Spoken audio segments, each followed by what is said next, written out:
Hello guys, how are you all? Welcome back to my channel. So, today we are gonna see, what if Luffy ate the blood fruit, and mastered blood manipulation, Luffy x Harem. So before we start, go check out the author of this fanfic, Dslayernitro. Subscribe if you enjoyed the video. Let's begin this story. Devil fruits. Their power can be a parlor trick or world-shattering forces of nature. One can turn into a bird, and soar above the clouds, or crack the very sky, and rock the planet. This jumbled bag has raised many questions about their origins, but no one has a finite answer. The commonly accepted answer is the sea devil bore these powerful creations into existence. They were his protected creations. The punishment for anyone who eats one is banishment from the sea. Cursed to never enter his kingdom. The most interesting, and supposedly powerful of these fruits are the Logia class. These fruits allow the person who eats them to control a part of the world, as they see fit. One may turn their body to fire, and control all fire around them. This immense power can make a Logia user feel invincible, but this is far from the truth. The Sea Devil has still banished all devil fruit users from his kingdom in any and all forms. Sea Stone, another creation born from his power, was his way to punish those who were clever enough to avoid his domain. It can negate the effects of the fruit, but not entirely. One known fruit is able to completely negate any other power. The Yami no Mi. The power of darkness is capable of crushing the very power of devil fruits themselves. The Sea Devil made it with extreme care. It was a force to be reckoned with. There was one however that could match its terrifying presence, the Kai no Mi.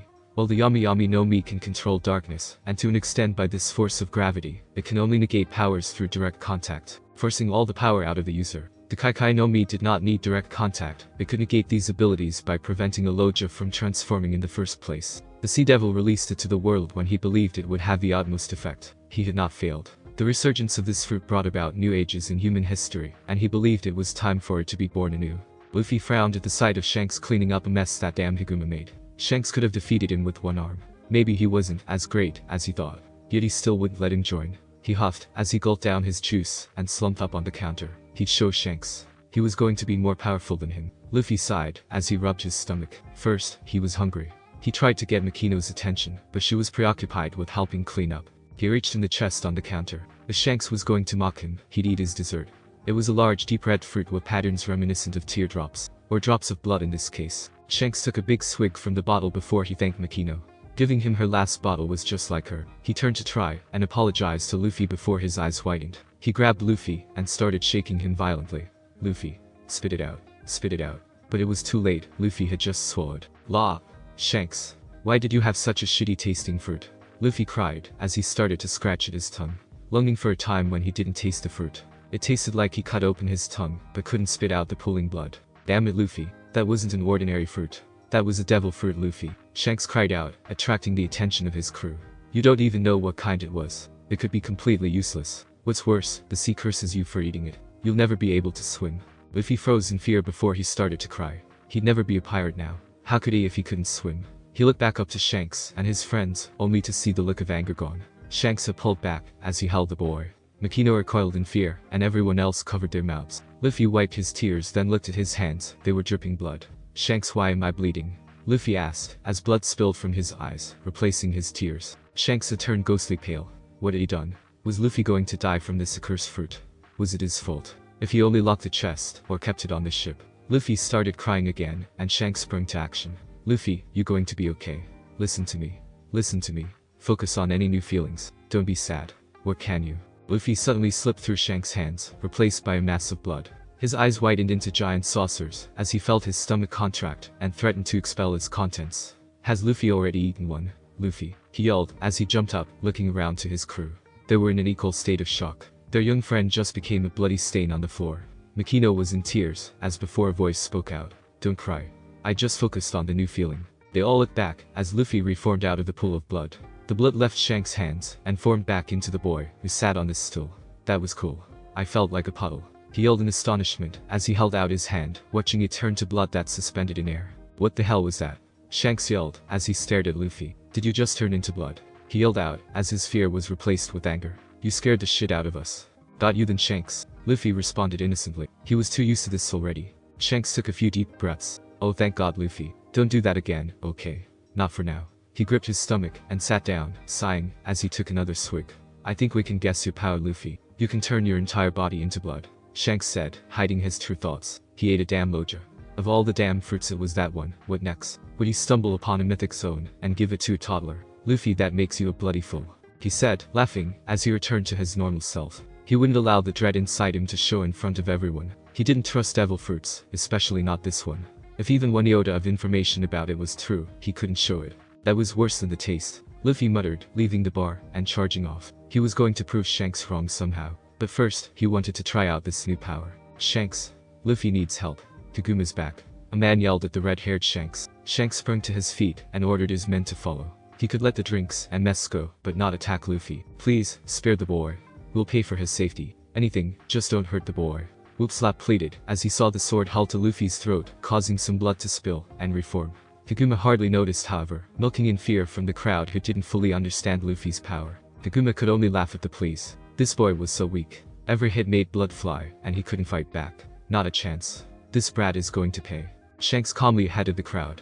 There was no chance this actually hurt Luffy. From what he knew about Lojas, nothing could hurt them outside of Seastone, and mountain bandits didn't have that in large supply. TSK, TSK, TSK. You really are a bloody fool, aren't you? Shanks asked the boy while smiling. Luffy brightened up when he saw him. Maybe he did know he wasn't in any real danger. So, why are you attacking him? Because this little.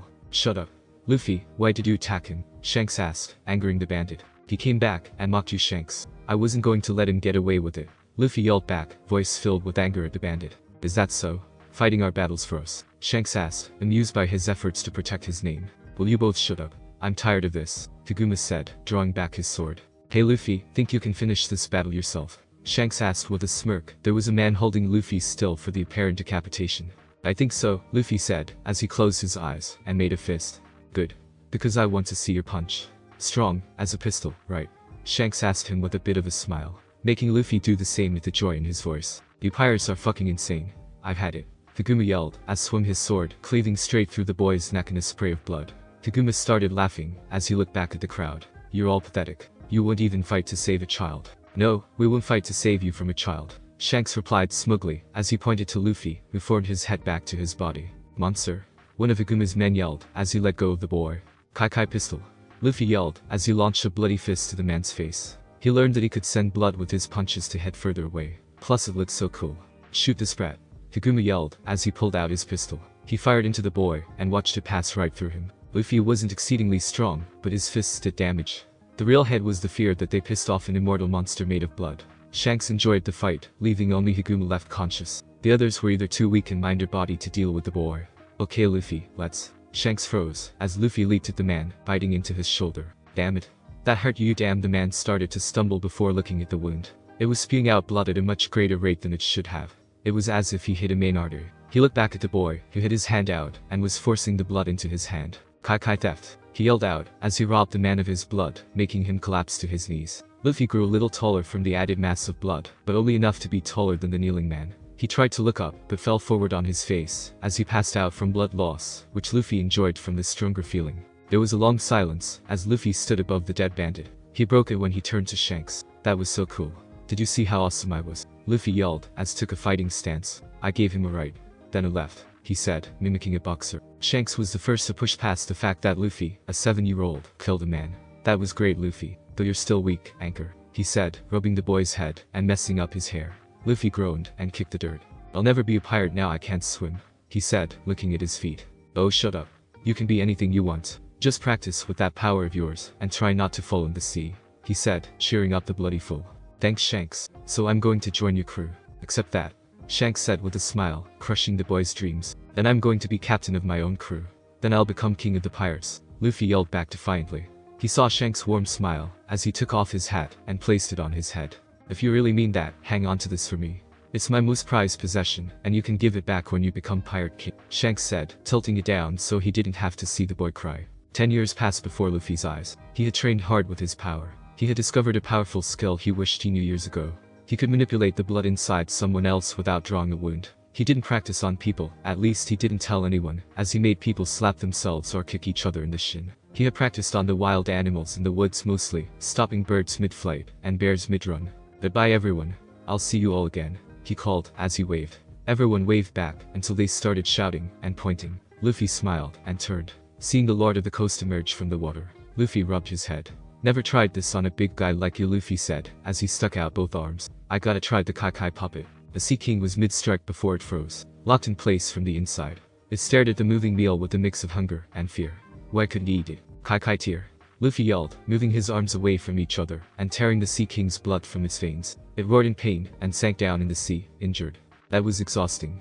Luffy said, as he sat down. I gotta practice on those things more. That was a lot of power, he said with a smile, as he looked out at the blood-soaked portion of the sea. What a waste of good blood. Some time later on the boat of the Alvida pirates. Kobe, why aren't you sharing the spoils with us? A white-billed pirate asked, as he cracked his knuckles. Aren't we your crew? He asked mockingly, as he shoved him out of the way. Why yes. Sorry. I was just trying to load it up for you. You're so kind. Now shut the hell up so we can enjoy ourselves. He barked out, as he started to crack it open. He turned his head, and proceeded to cough up. Good God, that's disgusting. The other two peeked in the barrel, and promptly followed. Kobe tipped over to peek inside, then ran in the corner to throw up. Why would someone ship a barrel full of blood? What kind of sick fucks? He was stopped, as the blood started to rise up, and form in front of them. Kobe, thankfully, was still throwing up in the corner, and spared the frightening show. What the hell is this thing? A pirate yelled, as he sliced at the body, only to have his sword pass through coated in blood. No harm done.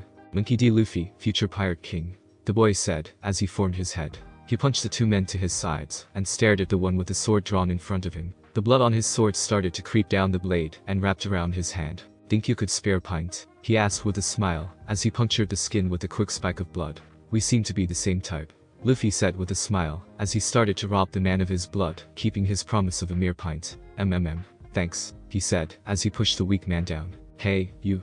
Luffy yelled, as he walked towards the pink-haired boy in the corner. Where's the food? He asked, as he turned him around. In there.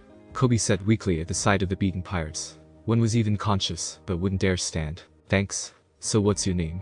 Luffy asked, as he started marching towards the food. The boy followed closely behind. Kobe, sir. Who are you? He asked, as they entered the food stores. Oh, you really missed my big declaration? He asked, getting a nod from Kobe. Oh. Well, I'm Monkey D. Luffy. I'm gonna be king of the pirates, he said proudly before tearing into the barrel for food. But you can't just be pirate king. That's the title given to the most powerful pirate in the world. You can't stop Kobe, as Luffy's forearm turned to blood, and his fist launched at his head. Ow, he said, as he wiped the blood from his forehead, though it wasn't his. What was that for? I felt like it. And you insulted my dream. I know it's not an easy thing to do. What's the point of having a goal if it's easy to reach? Luffy asked, as he turned from the barrel. What's your dream? I want to be a marine, Admiral Kobe said back. He couldn't tell if he feared the boy in front of him more than Alvida, but at least he'd kill him quicker than her. Then why are you on a pirate ship? Luffy asked with a puzzled face. I thought it was a fishing boat, Kobe said, as he averted his eyes, feeling the berating coming on. Huh. That's pretty dumb, but kinda funny. Luffy laughed, as he jumped on the barrel to sit. So, an admiral, huh? Guess that means we'd be enemies. Yeah, I guess so, but it's my dream. I want to put people like Alvida away. At the yell, there was a large crash from above them, as a large WOMAN dropped down. Kobe, were you talking about me? A not-so-feminine voice asked from the crater. Luffy took the chance, and grabbed Kobe, running from the room, and upstairs. This sea is so dangerous. Whales can talk. Luffy yelled between pants, as he leaned against the wall, much to the surprise of the awaiting pirates. Don't insult Lady Alvida like that. One yelled, as he charged the intruder. His sword was narrowly dodged by the man. That was a lady, Kobe. What kind of fish person are you working for? He asked, earning himself another swing from an angry pirate. Shut up. You'll get us killed. He yelled before the ground shook from under him. Lady Alvida climbed the stairs with anger in her eyes. Kill this pest, she ordered, causing everyone to charge the man. He smiled, and decided to try a trick. Kai face, he said to himself, as he let blood pour from his eyes, nose, mouth, and ears. He outstretched his arms, and walked towards the charging men. Help me, he said in a distorted voice, coughing up blood. The pirates froze in fear at the apparently diseased man before them. He coughed up blood, making them back away to avoid what he had. Lady Alvida, he's sick. He's going to die anyway. One yelled, as he fell, and kicked the ground, backing away. I'm not going to die, the boy said, as blood poured from his mouth. It all stopped mid-air, and he smiled. I am dead. The blood stopped flowing, except from his eyes. The men looked back at Alvida, then at the monster before them. They quickly ran, and jumped in the sea, swimming away from the boat. You damn brat. Alvida yelled, as she swung her club, causing the boy to explode in blood all around. She laughed, as she turned back to Kobe. That makes you the only crew member. At least until I crush your skull in for helping that brat, she said, as she hoisted her club. As she went to swing, she found it was stuck. With a look, she saw her wrist wrapped in blood, and her club void of any. What the hell? That could have hurt, you know. A familiar voice said, as blood punctured her skin. Type A, interesting. Luffy said, as he allowed blood to pool down on the ground from her wound. I'm type B, want a shot of mine? He asked with a smile, as fear filled her eyes. The injection would make her deathly ill. No? Then goodbye, you fat whale, he said, as he drew back his fist. Kai pistol. he yelled as he launched his bloody fist into her stomach. She launched up and flew into the distance. What is that twinkle? Are they going to space? That'd be cool, Luffy said as he walked over to Kobe. Hey, let's go. I'm making you a marine, he said as he snatched up the frightened boy. Where are the escape boats? I don't like this ship. The two sailed towards the island for some time, chatting about how long Kobe was on the ship, what he'd do when he was a marine, and what exactly this island was. Luffy could only smile at the mention of Verano Zoro. He sounded cool. Luffy jumped off the boat, excited, and dragged Kobe with him. Come on. I want to find Zoro. The mention of the name made people stop, and some started to cry. Luffy looked at them, and cocked his head. Hey, what's wrong with them? He asked Kobe, who shook his head in confusion. Luffy walked to a shopkeep, and bought an apple. Hey, do you know where Verano Zoro is? Luffy asked, as he bit into the apple. A damn shame it is, the woman said with a twinge of resentment. He's about to be executed along with a little girl. Kobe was in shock, as Luffy finished off the apple. He thanked the woman, and started walking towards the large building, which he figured had to be the marine one, with Kobe hot on his heels. Why would the marines execute a little girl? How could Captain Morgan? With that, everyone cowered in fear. Let this happen. Kobe looked to see everyone, and frowned. They're scared of the marine captain. Luffy, why do you, Luffy? Kobe charged back up to the young captain. What are you doing? You can't just attack the marines, he begged, as he grabbed his leg, trying to stop him by acting as an anchor. You can't. I'm going to save Zoro, and that little girl. Then, he's going to join my crew. Luffy yelled, as he approached the gate. You're really an altruist, aren't you, Luffy? Kobe asked with a sweat drop. He was going to save them to get a crew member. Hey, shut up. I need a crewmate. Besides, no way am I letting them execute a little girl. Luffy said, as he squatted down, and launched up to the wall. Everyone who knew the girl or her mother came to console her. She wouldn't leave her daughter to die alone, no matter how much it hurt to watch it. She, and a green-haired man in white shirt and black pants, were tied to thick crucifixes. A row of marines with rifles stood roughly 10 meters away. They were seemingly waiting for orders from the large-tanned blonde man with an axe for his right hand. He also had a weird metal-bottom jaw that Luffy thought made him look like some kind of supervillain. Men, we're here to execute 2 criminals. The man Verano Zoro, pirate hunter and swordsman. He assaulted my son's pet wolf, defying my name. The girl, Rika, assisted the man by supplying him food. This is an act of treason, and may not be tolerated. Men, ready your rifles, he ordered, causing them to shakily raise their guns to fire. Please no. She's only a child. This isn't fair. You're evil.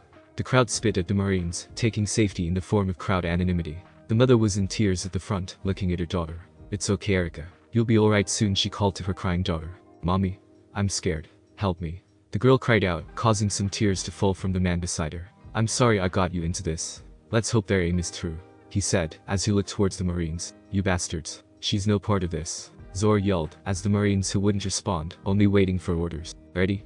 Aim. There was an eternal pause after the last word. The marines closed their eyes, as they slowly squeezed the triggers. The crowd averted their eyes. Zoro yelled defiantly at them, which did nothing to cheer up poor Rika, who called out to her mother. Axe-Hand Morgan smiled, as he watched justice be served. Fire. Luffy leaped towards them just as the order was called, sticking out both of his arms to save their lives. Kai Marionette, he yelled, forcing the blood in their arms towards the sky. Their arms flew up, as their fingers pulled the triggers, causing the bullets to fire harmlessly into the air. Luffy panted, as he stared at them. Controlling multiple people was new, but he figured it would get easier. He didn't say a word, as the marines started to reload, preparing to force them all away again. Damn it. Kill this traitor for interrupting the execution, Morgan yelled, as he walked forward, staring with rage at the boy. The men took aim, and shook violently, arms burning from the feeling of blood moving against the normal flow. They stared in horror, as he walked closer. Kai rip, he yelled, as he forced the blood from their hands, exploding out towards him in a crimson spray. They fell to the ground after dropping their rifles, each finger squirting blood from the puncture wound, and adding to the man's power. They were too focused on their mangled fingers to see him absorb their blood into his body, and walk past them. The devil fruit eater men, use your swords. Morgan stopped, as a shard of blood pierced his chest. The liquid projectile was launched so quickly it acted like a dagger. He tried to pull it out, but his strange nature turned it to blood at his grasp. Morgan gritted his teeth, and stared at the boy who defied him. He has to have a weakness, Morgan yelled again, as he grabbed his chest. The shard had buried much deeper than he thought, but luckily missed anything vital. Find it, damn it. Luffy walked slowly, as the marines charged him. He drew more blood from the wounded men, and launched it forward. Kai blade, he yelled, slicing open the stomachs of the charging men. They fell to the ground, and grasped at their wounds. His power only grew, as he attacked more and more, drawing more blood from the terrified marines. The men were losing their morale by the second. Everything they threw at him did nothing, and he was barely trying. Captain Morgan, we can't stop him. He's too powerful. The marine couldn't finish his sentence before Axe-Hand Morgan buried his famous axe in the man's skull, killing him instantly. He slung his arms, and sent the man's body out towards the boy, who only absorbed the blood with a disgusting look on his face. You'll all be traitors for not following my orders. You better hope he kills you before I do. Morgan yelled as he charged the lanky pest in front of him. Luffy stopped dead as his blood coated his eyes. It helped him focus on what he needed to do in the midst of a fight. He waited for Morgan to draw back before focusing on the blood on his blade. Kai trap. Luffy yelled as he dug the blood into his forearm and blade. The axe buried into the side of Luffy's face and caused Morgan to smile. Everyone froze as the boy stood motionless in front of the monster of a man. The crowd was in shock that their savior could have been brought down from a single swing of Morgan's axe. They really couldn't defy his power. Zoro could hardly breathe. This kid was putting his life on the line to save that little girl, and all for nothing.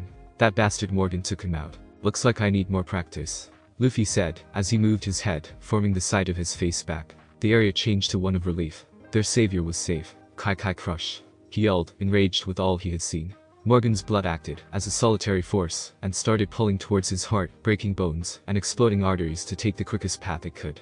Most of the damage was internal, leaving only Luffy and the dying man. Morgan cried out as Luffy crushed his heart with his immense volumes of blood. His insides were on fire from the burning sensation of liquid terror boring through his body. He ultimately fell in the dirt before him, blood pouring from his mouth as it searched for an escape. Helmeppo was in utter shock. That monster showed up and destroyed his life. It was flipped, turned upside down. He pulled the flintlock he kept on him for safety, or rather to threaten people, and pointed it at the swordsman who started it all. You killed my daddy. The blonde-haired boy yelled from back from the crucifixes. He had a gun held to Zoro's head. How dare you? Allah! He suddenly fell over as Luffy held out his arm and clenched his fists. Kai rush, he said plainly as the boy fell. Blood rushed too, and from his head so fast he passed out. It may cause some major injuries, but with that weird head it was nothing he was a stranger to. Luffy looked towards the crowd and started to walk away, eager to get something to eat and regain his strength. Before he could leave the gates, the crowd rushed him. All hail our savior. Mugiwara, they chanted as they hoisted him up. They never learned his name, so they had to go by the straw hat adorning his head. He was carried back into town and brought to a restaurant owned by Rika's mother. Drinks are on me, a man yelled, making everyone rejoice. You, Mugiwara, you're getting everything free, he yelled, making the boys smile. Give me meat, he yelled in response, earning a hearty laugh from everyone. The boy had devoured 2 steaks before the green-haired swordsman came in silently and sat by him. Hey, thanks for saving the little girl, Zoro said, holding out on the thank you for saving his own skin. He didn't want to admit he owed the kid his life. If you really want to thank me, join my crew. I could use a swordsman, even if you do get tied up. He laughed as Zoro's face got a little angry. Yeah, well, I don't see why not. Damn Marines tried to kill me anyway. But I'm going to tell you something right now. If you get in the way of my dream, we will no longer be crewmates. I will become the world's greatest swordsman. Luffy only smiled back. Good, because I'm going to be king of the pirates. The wild party quickly took a sharp nosedive as the door opened. A small squadron of Marines entered the room. It was the new acting officer and the uninjured Marines left on the island. They numbered at nearly a dozen and looked worse off than the ones Luffy had fought. Spit and bruises were apparent on their arms. One even had what looked like shards of glass embedded in his side from a bottle thrown at him. They were undoubtedly hated for not standing up against Morgan. They had to wait for a pirate to barge in and tear out his insides before they could even act like he was doing anything wrong. We came to apologize. To you, stranger. You may be a pirate, but you saved this island. That being said, your heart is pounding, Luffy stated, not looking away from his plate as he finished the last bit of meat. Are you scared I killed him to take over this town and rule it as a stepping stone on my way to becoming an evil warlord? He asked in a serious tone, making the hearts of everyone in the room beat twice as fast. I believe everyone here knows I could take on anything you could throw at me. The more of you I take down, the more powerful you'll make me. Everyone started to sweat. It was true, none of them could stand up to this boy if he decided to do that. It would be their luck to lose a powerful tyrant and gain an unstoppable, bloodthirsty warlord. But I don't want to do that. Mayor stuff seems boring, he said, easing the tension with a wide smile. Gee, good. For saving this island will allow you to escape before reporting you to the... There isn't a Marine in this sea that scares me, Luffy said calmly once again, making his first crew member smile, and the Marines sweat. But, if you all want me to leave, I think I'll go. On one condition. Listen, pirate, we're letting you escape without issue. What else could you possibly want? Let Kobe here enlist, he said calmly, feeling poor Kobe's weak heart pound feverishly. Ignore his past while you're at it. We can't just do that. Pirates are constantly trying to plant spies in the Marines to aid in their survival. How can we know he's not doing that? You can't. But you owe me more than an escape. So I'm going to stay until you let him join, Luffy said, crossing his arms and staring the man down. There was a long silence as the two men stared one another down. However, everyone in the bar could see who would win. Only one could even bear to look at the boy. Damn it, fine. But he'll have an eye on him at all times, the Marine said through gritted teeth as he looked at the boy. Good choice. I have no idea where the next Marine base would be. Plus, I'd have to kill you guys so you didn't report him. Luffy said in an upbeat tone, which scared everyone more than the actual words. His backup plan was to murder every marine so this one kid could enlist. Hear the Kobe. You're gonna. Luffy was stopped by a punch from the pink-haired little boy. Damn it, Luffy, he said, crying heavily. I'm going to be your enemy now. Kobe wiped the tears from his eyes before finishing his outburst. Thank you, he yelled out, confusing most of the people who watched. Luffy reared back from the punch and hit him back. Yup. So you better train hard if you ever want a chance of fighting me, Admiral Kobe, he said with a smile as he started to walk towards the door. He stopped and walked into the kitchen, returning with 2 raw steaks. Want one for the road, Zoro?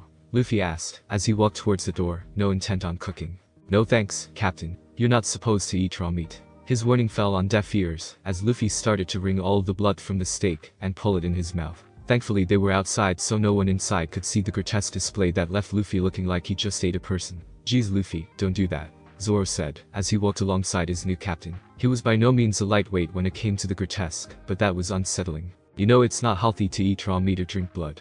But blood makes me stronger. Plus, it tastes so good. Luffy defended as he dried out the other steak and drank down the blood. So unless you're looking to donate to my stomach, let me eat how I eat, Luffy said before eating the now wrung out steaks. You'd actually drink human blood? Zoro asked as he climbed in their little boat and pushed off. He wanted to question why that was their only boat, but was more infatuated with the whole my captain may or may not feast off of human blood, like some kind of day-walking vampire thing. Well, I already absorb it when I fight. Though I have to let it out afterward if it's not the same type. Drinking it may be different, Luffy said as he leaned over the edge of the boat and ran his fingers in the water. Wanna help me find out? Not a chance, Captain, Zoro responded, scooting away from the boy. It wouldn't help if he actually decided to do some pseudo-cannibalism, since he could rip blood from people's bodies, but it helped his mental state. Oh, well I want to find out now, Luffy yelled out in protest. At least he wasn't doing it by force. Calm down, you can eat up the next giant bad guy. Deal. Fine, but they better not taste funny, he griped. Zoro sighed, then faceted him. This was a conversation he was having with a man he'd have to follow till one of them died, or till he tried to stop his dream. A boy who could rip people's insides out, wanted to try drinking human blood, and was apparently happy to do both. Luffy and Zoro floated aimlessly in the sea, heading in the direction one of the townspeople thankfully pointed them towards, as the closest island. It still didn't speed up their tiny boat, so they had to come up with something. So what are you anyway? No normal person could have done that stuff. Oh yeah, I'm a blood man. I ate the Kaikai no Mi, Luffy replied with a wide smile, showing it off by turning his hand to blood. I can control any blood I can feel. Not really sure of the range, but I can take out anything but a sniper. Wow. That's powerful, Zoro said, as he stared at Luffy, who only laughed. He had precious little knowledge on devil fruit users, but he could tell this one must rival a lot. Yeah, but it's exhausting to use. Every time I use it on someone else, I'm fighting their heart or pushing stuff precisely constantly, Luffy said, turning his finger to blood and throwing it in the air. It shot up with the speed of a bullet and then fell back down to him. But using my own blood is easier, since it's going with my flow and not against it. Sounds like quite the power, Zoro said. The first step to knowing his captain, before he was a friend, was knowing what he could do. So, that's what you did with those marines. Move their blood while it was inside them. Cool, huh? I can stop most fights right away if I'm willing to do stuff like that. Then why don't you? Clench your fist, and the enemies are dead, Zoro said, causing Luffy to look up at the sky. Where's the fun in that? Luffy responded, smiling his soon-to-be trademark smile. Besides, that thing on Morgan was hard to do. I mean, your heart keeps beating after a lot of stuff. That thing pushes a lot of blood everywhere at once from birth till death. Unless I'm sure I don't have a fight after a guy, I don't like doing it. Thankfully I had some meat and blood. Now I could take out another Sea King. Zoro laughed a little. Some raw meat would fix him right up. He tried to ignore the another part of the little boasting. Good, I would hate to think you're weak, Zoro said with a smile, as he lashed at his new captain's ego. Hopefully it would pass the time, as they sailed aimlessly round this damn sea. You wish you were as strong as me, Luffy said, as he hopped up. He was eager to do something, anything to discharge his energy. We'll see, Captain, we'll see, Zoro said, as he looked up towards the sky. Ha, there's a bird up there, he said absently, as he looked to his captain. So there is. Must be big, looks really high up. Think you could catch it? Zoro asked, looking over at Luffy. Well yeah, maybe. But a lot of just see if I miss it, Luffy said, as he looked around. Thankfully he had the state of mind to realize that it was a lot of risk to get a bird Zoro couldn't eat. Unless he wanted to start a fire on the wooden ship.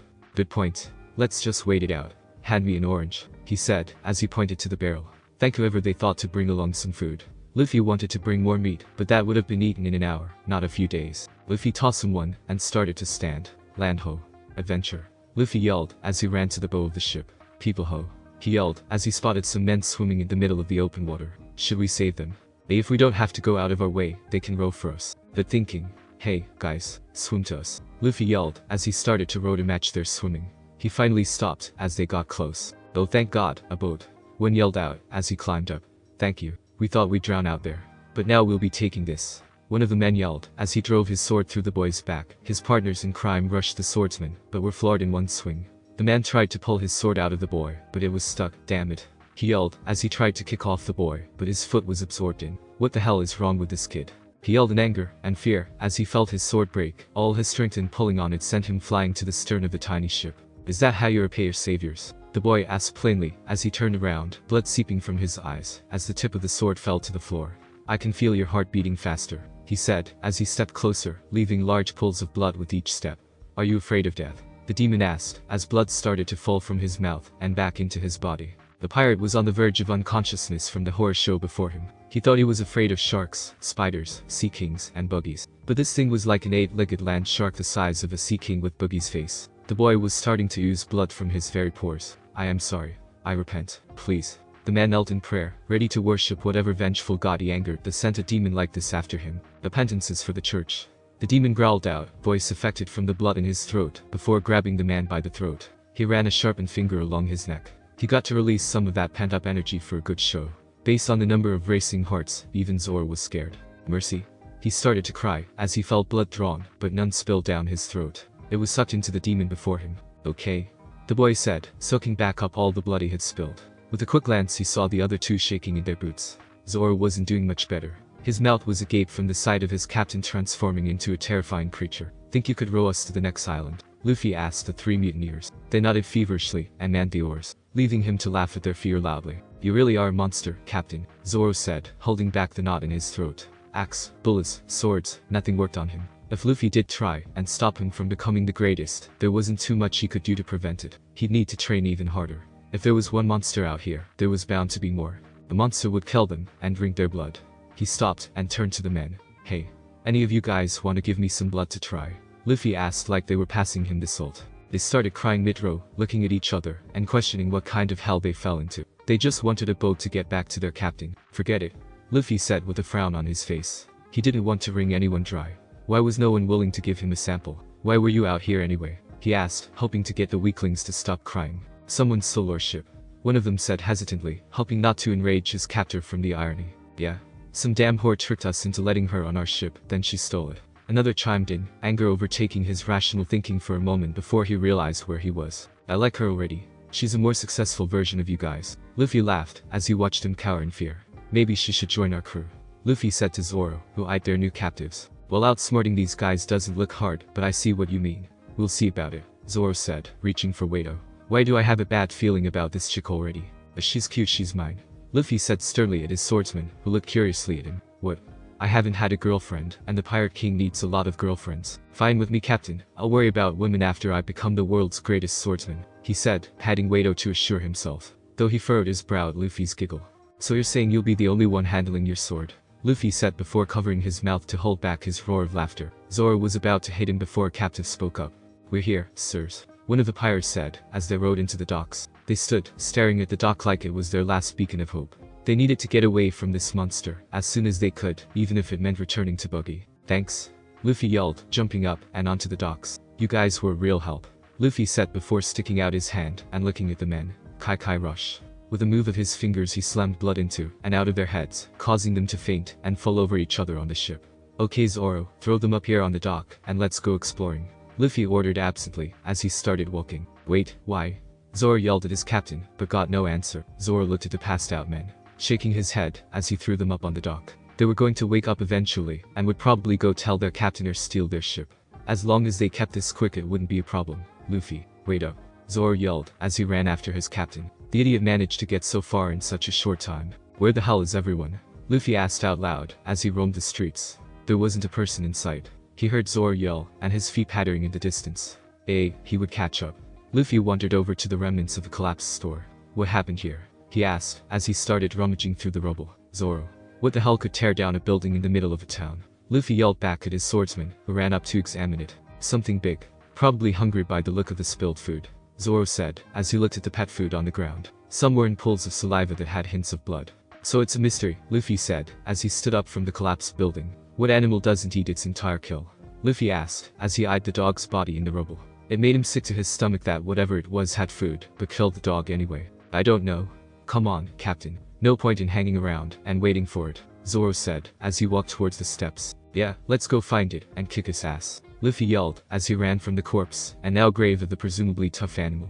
It appeared to have some blood on its teeth from a bite, rather than coughing any up. As the duo walked on, they were shocked by the sound of a large explosion. Their first instinct told them to run towards the sound, since they were insane, and see what made it. They were greeted with the sight of an entire row of houses reduced to rubble. With a quick look they saw a group of clowns, and that was no insult since they were dressed like clowns, dancing around a cannon. I think it's safe to say those guys are Luffy. Zoro had to start running after his captain, who charged full speed at the dancing maniacs. Luckily they were no longer looking at the destruction, and had turned back around for whatever reason. Do you see my power now, girl? Boogie yelled with pride at the wide-eyed captive. She thought she could just take his riches without punishments. That is how you will meet your end. At the end of a boogie bowl. His crew all cheered at the very mention of the name. That power would make them the greatest pirate crew in history. You monster. Those were people's homes. People lived. The orange-haired girl was stopped with a death glare from the clown. He walked towards her angrily brandishing knives. Those pathetic weaklings mean nothing to me. They were lucky to be an example of my power. His eyes were locked on hers. He smiled wide and started to laugh. Jai haha. See? Look how terrified you are, and you had the gall to steal from me in the first place, he boasted, before pressing the knife to her stomach. Don't think I've forgotten that either, he said in a much more serious tone, before giving an unsettling smile. Men, you deserve a reward for capturing this tart. She's all. As Boogie turned, he saw a lanky boy using blood charging at him with a large red sword. I can slice, the boy yelled, as he reached the clown, slicing the blood sword down his body, and splitting him in two. He turned from the clown, and the girl to the man's crew. You bastards. I'll rip you all apart. He yelled at them, but they only laughed. It pissed him off that they weren't scared or angry. The emotions he came to expect. Damn it. Stop laughing at you bastards, Luffy yelled in rage, as they waited patiently. He felt a small sting, and looked down at his stomach, seeing a blade poke through. Quite flashy there, boy. But useless against me, Boogie said, as he launched a second hand at the boy, this one lodging the knife through his chest. For I am a chop man. Swords are useless against me. He drew his hands back, and began to laugh, as blood poured from the wounds. He and his men stopped when the blood not only stopped flowing, but was sucked back up, and the wound healed. Heh, sounds pretty cool, Luffy said, as he slowly turned around. But I'm a blood man. With the end of that statement he turned himself to a pool of blood, and started flowing towards Boogie's men.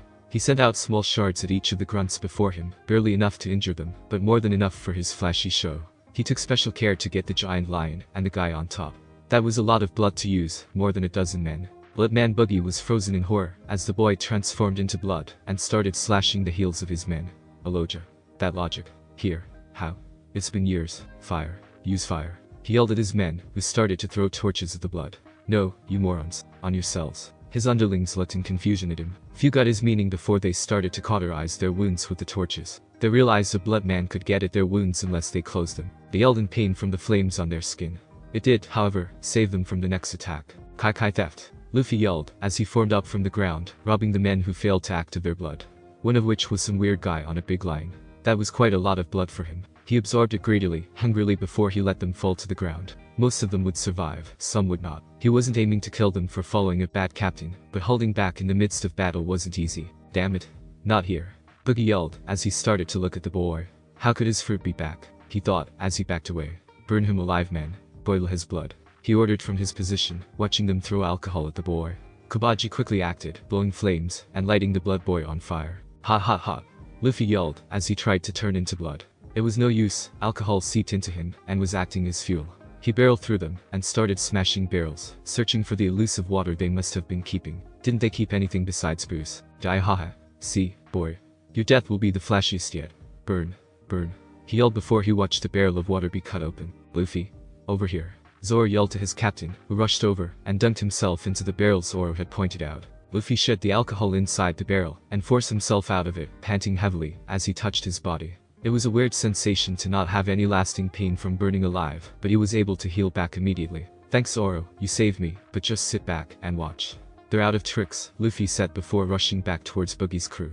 He stood just outside the range at which they could sling the alcohol, and drew his arms back. Kai blanket. Luffy shot his arms upwards, and created a large blanket of blood over their heads. They all started to back away, then dive for cover at the sound of his next attack. Kai rain. Blood started falling from the sky at lightning speed. It clotted into daggers, and stabbed all who were out in the open, leaving them to fall, and be stabbed by even more falling shards. The pirates screamed in either fear from under their table shields or pain from outside. The daggers weren't long enough to start hitting organs, or strong enough to pierce bone, but they would keep them pinned down. Especially that annoying guy who set him on fire. "You damn boy. I'll destroy you, and that stupid straw hat," Boogie yelled, as the fuse closed in. He may have to take out his entire crew to do it, but he would stop this kid, and his damn power. Boogie was meant to be king. The bull fired, and soared towards that damn Nijiwar.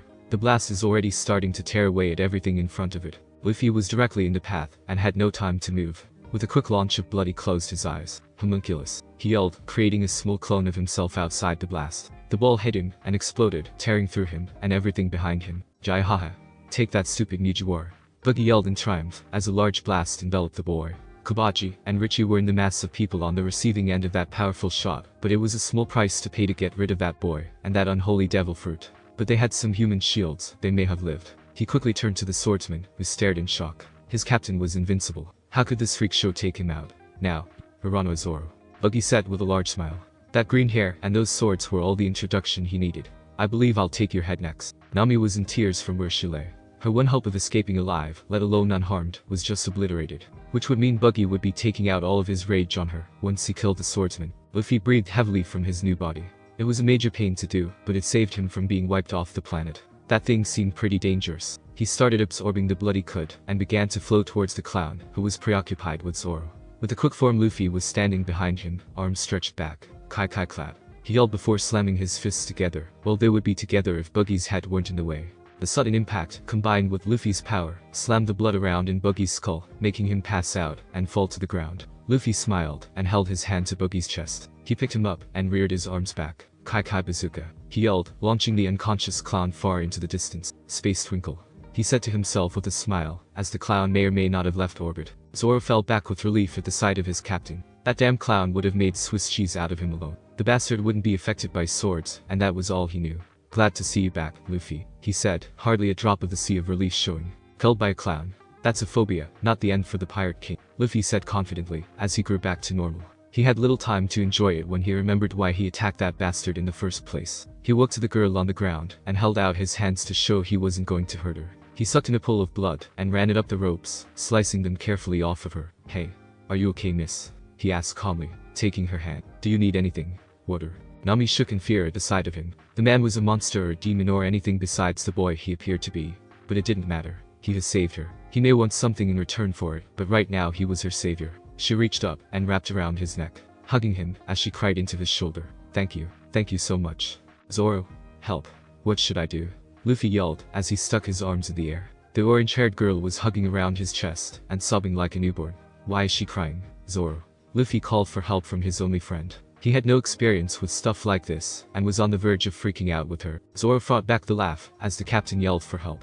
He just saved this woman's life, and he's surprised she's crying. "Poor moron. Hug her back, moron," Zoro said calmly, as he got up. He sure as hell wasn't going to hug her, so the captain could do it. Luffy nodded, and hugged the crying girl back, squeezing her tight, and letting her cry. He didn't really know how to cheer her up. She shouldn't be sad.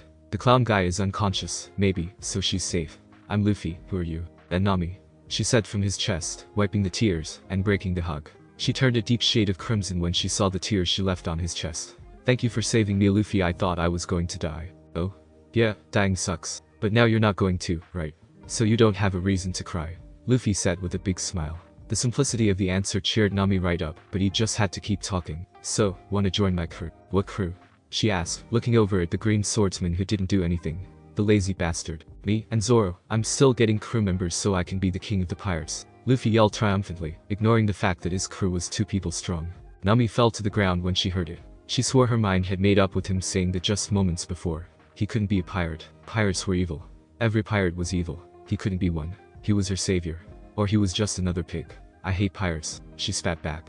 It may cost her her life, but she was too weak to try and lie. "Oh well, okay," Luffy said, as he started to walk away. "Come on, Zoro. I don't think the people here will be too happy about all these destroyed buildings," he yelled as he headed back towards his crewmate. "Let's try and get directions to the next." "What do you mean okay?" Nami yelled from her spot on the ground. "You charge up and take on an entire pirate crew for me, ask me to join your crew, then just leave." His mind was racing. How could he do that? Didn't pirates kidnap, plunder, and rape? More importantly, why was she questioning him? "You want to join us now, don't you?" Luffy laughed as he started to walk back. As much as he wanted to keep demanding, he doubted that would get far with her. If she was truly thankful for the rescue, maybe she'd make an exception to her hatred. No? She yelled back in anger. How dare he? I'm willing to make a temporary alliance, for the small price of... Are you a prostitute? Luffy asked, causing Nami to stop mid-sentence. The way he asked it was with too much seriousness. Zoro fell to the ground gripping his sides. He couldn't breathe through his roaring laughter. Luffy just burned that witch. What the hell do you mean am I a prostitute? Nami yelled angrily, as she ran to hit the boy, who did nothing to dodge. Well, you're charging us for your company. Don't prostitutes do that? That's what Shanks warned me about anyway, he asked, as the fist went through his face harmlessly. Luckily he saw that punch coming. It looked like it would hurt even him. Stop, Luffy. I can't breathe. Zoro yelled.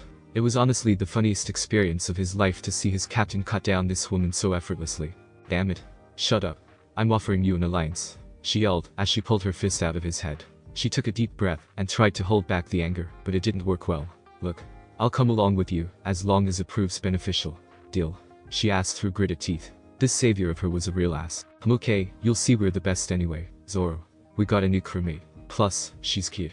He yelled happily before turning back to Nami, who managed to go from angry to embarrassed at the sudden compliment. So what do you do anyway? He asked, cocking his head. He may need to figure out stuff like this beforehand. I'm the best navigator in the world, she replied through crossed arms. I'm guessing neither of you have any navigational skills, she said, not phrasing it as a question since she knew the answer. I can read a compass, but that's about it, Luffy said, looking down at the ground.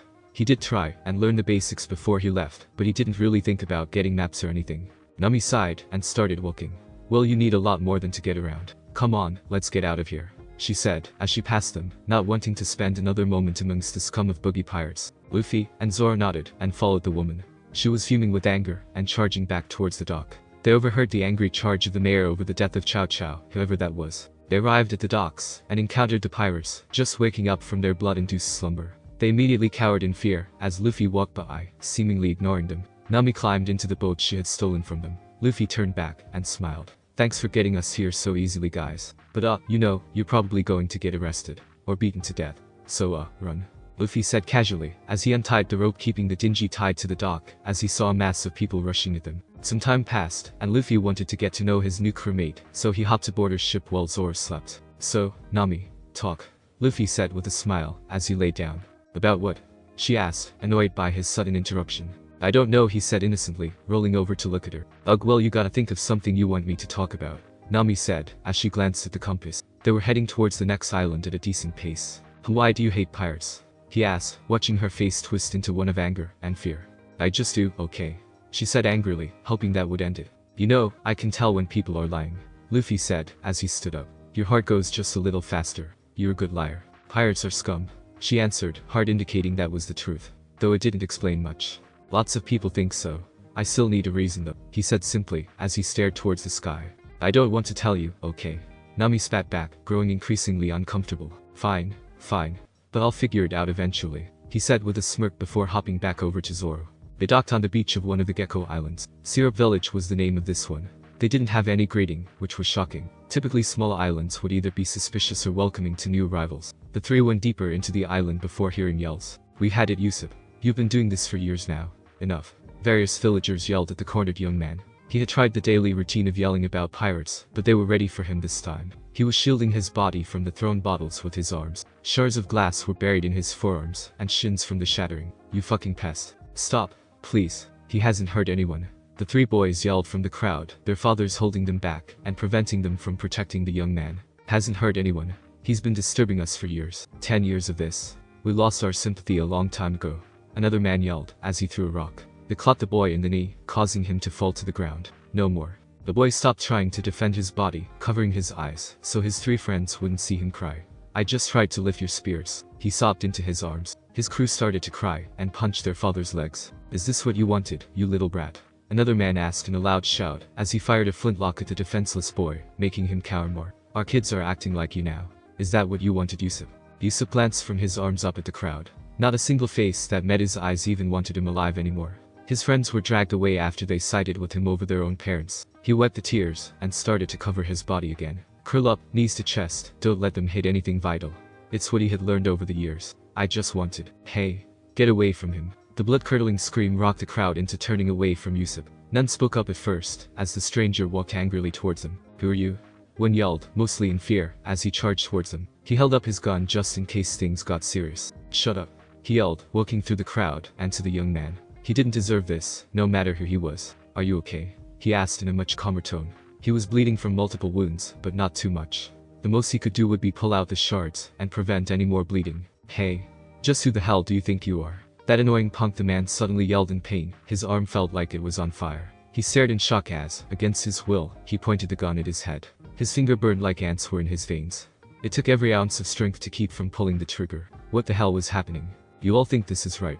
Attacking a defenseless man over a prank, Luffy yelled in anger. He wanted to kill this man where he stood, but that wasn't good enough. He had to teach all of them a lesson. He forced the man to face the crowd, and put the gun in his own mouth. The length of time he controlled the man's blood was getting taxing, but he was fueled by enough rage to ignore it. At the last moment he moved the man's hand so the gun was pointing straight up, and forced him to pull the trigger, leaving him in tears as his life flashed before his eyes. Hey, you Usopp, right? Luffy said, attention back on the boy. The mob stumbled back away, no one even bothering to help the man who nearly blew his own brains out.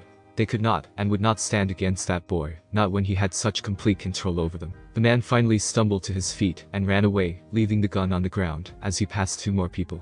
Why yeah. Who are you? He asked shakily, trying to focus back on what just happened. He was preparing for another beating, or worse. Luffy? Mickey D. Luffy. I think I've heard of you before, he said, trying to get the poor boy's mind off what just happened. He definitely knew Usopp, but would like to ease into that. Though it may just be the nose of Yasop's kid, right? He remembered Yasop, best sniper in the world. He would go on and on about how proud he was of his son. It hurt to think Usopp would be treated like this. You know my dad, Usopp said, looking back at his arms. He hoped for good things, but couldn't expect them anymore. He'd hate to fight the man who saved him over his father, but it may be inevitable. Sure do. He talked about you a lot when he visited, Luffy said, boosting Usopp's spirits. He could shoot the antennae off of an ant at 100 feet. He boasted, making Usopp laugh. Yeah, he's the best, Usopp said, as he slowly stood. Whoever he was, this guy was a real lifesaver. Can I get you guys anything for helping me? He asked, assuming the two misfits were with him. Later. First, do you have anywhere we can patch you up? A friend maybe? Luffy asked, to Nami's dismay. Yeah, I guess, Usopp said, looking, as best he could towards Kaya. He couldn't trust anyone in the village to help him anymore, as much as he didn't want her to see him like this. After a long walk, aided by Luffy and Zoro letting him lean on them, they walked to the gates of the mansion. Kaya. Usopp needs help. Luffy yelled towards the mansion. Usopp had finally given up the name of this stranger, so they could get her attention. Miss Kaya cannot. The butler had to fight off his smirk at the sight of the injured Usopp. That pest had been a thorn in his side for years, so any pain he didn't cause on him was delicious. Help you at the moment. Go see someone in town. The people in town can't help shit symbols, Zoro yelled out at the butler. He didn't know what to call those things on his uniform, but they looked like turds. Well, that's too bad. She cannot. Usopp. Kaya yelled, as she rushed from the door. It was the first time she had left her home in ages, but Usopp was hurt. Clahater, let them in, she cried in desperation to her butler. My lady, go back inside, he said coldly, ignoring her order, and the man desperate for help. No Clahater, let them in, she yelled again, making him turn and open the gate for them. Thank you Kaya, Luffy said, as he helped Usopp in. He had learned some basic manners, but he stuck his tongue out at the butler as they passed. That guy was a real dick. They carried Usopp inside and laid him on a table. He bit down on a rag as they pulled out the shards. He showed miraculous grit, not shedding a tear in front of Kaya. What happened to him? Kaya asked the three when they left the room. Mary was doing some impromptu stitch work on his wounds and didn't want to lose focus. Those people out there, Nami muttered as she clenched her fists. It disgusted her to think anyone would do that. Usopp was no tyrant. Luffy didn't want to tiptoe around the subject another second. When we got here, people were throwing rocks and bottles at him. One guy shot at him, Luffy said, causing Kaya to sit and sob. They're good people. They all tried to cheer me up when my parents died. Kaya said more to herself than the three strangers. Why would they hurt Usopp? His stories, Luffy said plainly, staring at the floor as he clenched his fists. But they're funny. He's been telling me stories for years. She whimpered out as she tried to rub her tears. Why would they do this over stories? Because they get old, Miss Kaya, Clahater said coldly as he looked through the door and into the room with Mary and Usopp. The boy is a liar and a menace to this village. Clahater, don't take that back, Luffy yelled, using all of his concentration to not punch the bastard. HMPH. That boy has done nothing but lie for years, so I will not, he said with a smirk. Usopp's terrible reputation made everything so much easier. Clahater, please. Usopp's been nothing but nice to me, Kaya yelled, standing up to block the raven-haired boy. She didn't want him to hurt Clahater. Why do you think that is, Miss Kaya? The boy is obviously after your money, he said, as he turned to her. Usopp doesn't care about my money, Clahatter, Kaya defended, as she looked in the room. Usopp was still on the table, suffering through Mary's attempted suturing. So you say, but let's face it, the boy is nothing but trouble. He's no good crook just like his father. Luffy couldn't hold back any longer. He rushed past Kaya with a drawn fist, and clocked the butler in the jaw, sending him flying back a few feet. Usopp is better than you bastard. He yelled before Kaya, and Nami pulled him back. Stop. Clahatter is just trying to protect me, Kaya cried, as she tried to pull the boy back. She didn't have the strength to do it, but Luffy wouldn't punch the butler if it would hurt her or Nami. PFFT. Just, as expected, the thief befriended brutes, Clahatter said, as he rubbed his face. The boy could throw a punch, as evident from his bloody nose, and possibly fractured jaw. Damn it. Luffy wanted to hit him again, but opted to make him bleed more from the nosebleed instead. That way he wouldn't have to hurt Kaya in the process. Thus another Clahatter put his hand to his nose again, and froze. His entire hand was caked in blood. Extremely unusual for a nosebleed. Brute. He wiped the blood on a handkerchief, and refocused himself. I shall leave you to your own devices, pirates, he said before leaving them. Damn it. Luffy yelled, as he barged out of the mansion. He couldn't handle hearing Kaya's excuses for the bastard's behavior. After those damn villagers attacked Usopp, he didn't care for any more reasons. He took his rage out on the landscape. He may not have an innately destructive ability, but his punches could shatter the rocks he came across with ease. Luffy. Luffy. Nami yelled, as she walked beside Zoro. They could cover more ground if they split up, but if those villagers from earlier came back, she couldn't defend herself nearly as well as a swordsman. Where the hell did he go? Probably to fight something, Zoro said idly, as he walked, leaving the yelling to Nami. I'm amazed he didn't rip that butler apart, he said, spitting out in disgust. This whole island was full of disgusting people, but that butler was extra despicable. Yeah, I've been meaning to ask. What the hell did he do to that guy? Nami asked, hiding her fear. She saw the fight between Luffy and Buggy, but through mostly closed eyes. She still had no explanation to who or what he was in terms of that power. She also didn't see any puppeteer work like he did on that villager. From what I can guess, some freaky blood-bending stuff, he said, as he slowed to a stop. He really didn't like thinking of just what Luffy was doing to people. No amount of speed, strength, or skill could stop someone who used your blood as a weapon. Ask him about it when we find him. Fine, worthless swordsman, she muttered, as she walked. Luffy had ended his assault on the various trees and rocks he crossed, though some trees were irreparably damaged as a result of his outburst, and decided to spy. He fell 2 blood sacks, a term he used for an unidentified person he felled with his power, down the cliff he was near, and waited at the top, listening closely. Your plan is working perfectly, Captain. A weirdly dressed man who looked like a reject of Buggy's crew said to the butler. That boy is so hated, no one will believe his warnings. Yes, but I'm concerned with Kaya. Those idiot townspeople, and their outburst, have earned him sympathy with the girl. She may believe him, Clahatter said, as he wiped his nose. He swore that the nosebleed was under control, but it was flowing once more. Well, by that time, it will be too late, the strange man said, as he sat down. 3 years, Captain Kuro, your plan will not fail. The man assured, obviously trying to appeal to his ego. Do not call me that, Django, Kuro said coldly back to his terrified crew member. Kuro is dead. Move up the attack, that outburst in the village has lulled them all. They will only be weaker for it, he assured, walking away from the strange sphinx-looking man. Luffy was left full of anger, but he knew it was pointless. If they planned to attack tomorrow, so would he.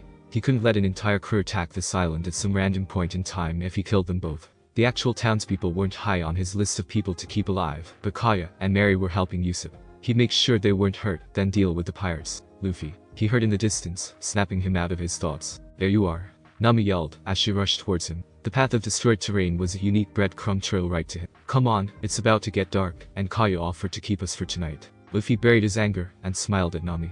It was nice of them to hunt after him. Yeah, let's go, he said calmly, as he walked towards them, heading back towards the mansion. Something wrong?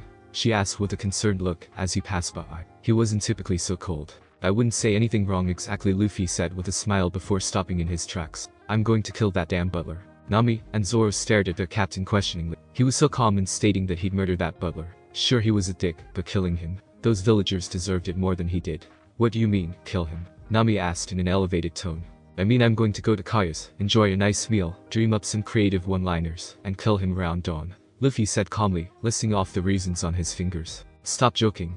This is serious. She yelled out before looking at Zoro for confirmation, but gave none. I don't think he's joking. He just doesn't sound serious. He answered her silent question, then backed away at her angry outburst towards Luffy. Why kill him? She yelled at him, as she hit his head, causing a large lump. It was quite impressive that she could hurt the boy at all, given that he was a being of blood. But something about her punches managed to do it. Oh, hey, lighten up. It's not my fault he's planning on attacking the village and killing everyone, Luffy yelled, as he rubbed the newly formed lump on his head. He hadn't been hurt by a punch in years. What was up with her hits? What? She questioned before Luffy got back up from the ground. How do you know that? I overheard him and some Django guy talking at the beach. Kinda stupid that they were in public, Luffy commented absently before walking again. Turns out he's some Kuro guy, and they're planning on storming the town. Don't think you're taking them all on yourself, Captain, Zoro said with a smirk as he sped up his walk. He hadn't fought anyone in quite some time now, and Luffy would need to be persuaded just to get a good one in. Fine. Half of them are yours, he said, seemingly annoyed he couldn't take on the army storming the beach all by himself. You're both insane. Nami finally yelled out. We need to tell Kaya and Usopp. The villagers. She didn't care much for the people after that initial encounter, but maybe they weren't always so horrible. I have a plan for that, Luffy said with a smile. The only problem is, I suck at making plans, he said out loud, making the other two sweat drop. Unfortunately, he continued, we're going to stay there and protect her from the butler guy. Then we'll fight those guys in the morning. Then we'll have meat. An excellent plan, as always, Captain, Zoro said with a smile, as people ran to avoid the trio, terrified of the seemingly harmless boy leading the pack. But why are they saving these guys again? He asked, as he watched them. Well, I can ask Usopp if he wants to save these guys. He may want to be the bigger man, and stuff, Luffy said, puffing out some air. He didn't like these people, but getting butchered over that was a little too much. Well, will Kaya even believe us? Nami questioned, as they neared her mansion, noticing the guards stare at one another. Probably not. But if he's dead, what's it matter? Luffy reasoned, as they got in. He was already thinking of ways to kill him. He could make it pretty realistic. Suicide maybe. Or he could make him rip himself apart. Oh. He could drown him in a bubble of blood. 10 years of prep work, and now he got to use his attacks. He's got a point, Zoro said with a smirk, as they passed the guards. Luffy started to search for Usopp right away. Kaya may not believe him, but Usopp wouldn't doubt that guy was evil for a second. Kaya. Usopp. Mary. I'm hungry. Luffy yelled out, forgetting all of his manners at the slightest rumble in his stomach. He almost entirely forgot about the assassination attempt on the way. We're in the dining room, Usopp yelled out, in much higher spirits. It took getting attacked by the entire town to even have dinner with Kaya, but it certainly seemed worth it to him. Finally, Luffy said, as he walked in the room, noticing Nami and Zoro had beaten him there while he was searching for them. It never occurred to him that around dinner time that they'd be in the dining room. He smiled at the sight of his specialty made plate. Most everyone else had a rag of lamb, which he snickered at when looking at the sheep like Mary. You didn't tell me how you know Usopp, Kaya said quietly before taking a nice bite. She didn't want to dwell on what happened to him, it would only hurt her more. I knew his dad. He used to come by a lot to show off, which you can do when you're the best, Luffy said with a big smile, cheering up Usopp more and more. He was thankful that he was better already, mentally if not physically. That's so nice, Kaya said with a smile before refocusing on her meal, wanting to avoid that subject. Luffy, Kaya lost her parents, Usopp whispered to Luffy, who only looked confused. Oh? I'm sorry, Luffy said, putting his head down in respect. He didn't really know what that felt like, having never really known his parents, but he knew it wasn't pleasant. No, it's fine, really. I'm just glad to have friends that keep me in such high spirits, Kaya said warmly, placing her hand on Usopp's. Oh? Good job, Usopp, she's cute, Luffy said, as he elbowed his soon-to-be crewmate. He wanted a lot of girlfriends himself, but she seemed to like Usopp. That's not what she meant, Luffy, Usopp yelled defensively, inadvertently pulling away from her in the process. She means we're best friends, right, Kaya? Yeah, that's Kaya couldn't muster out the words before Luffy interrupted. You're both liars. I can feel both of your hearts pumping like there's an army coming after you. He laughed out before taking a large bite. You both like each other, so don't be scared of that.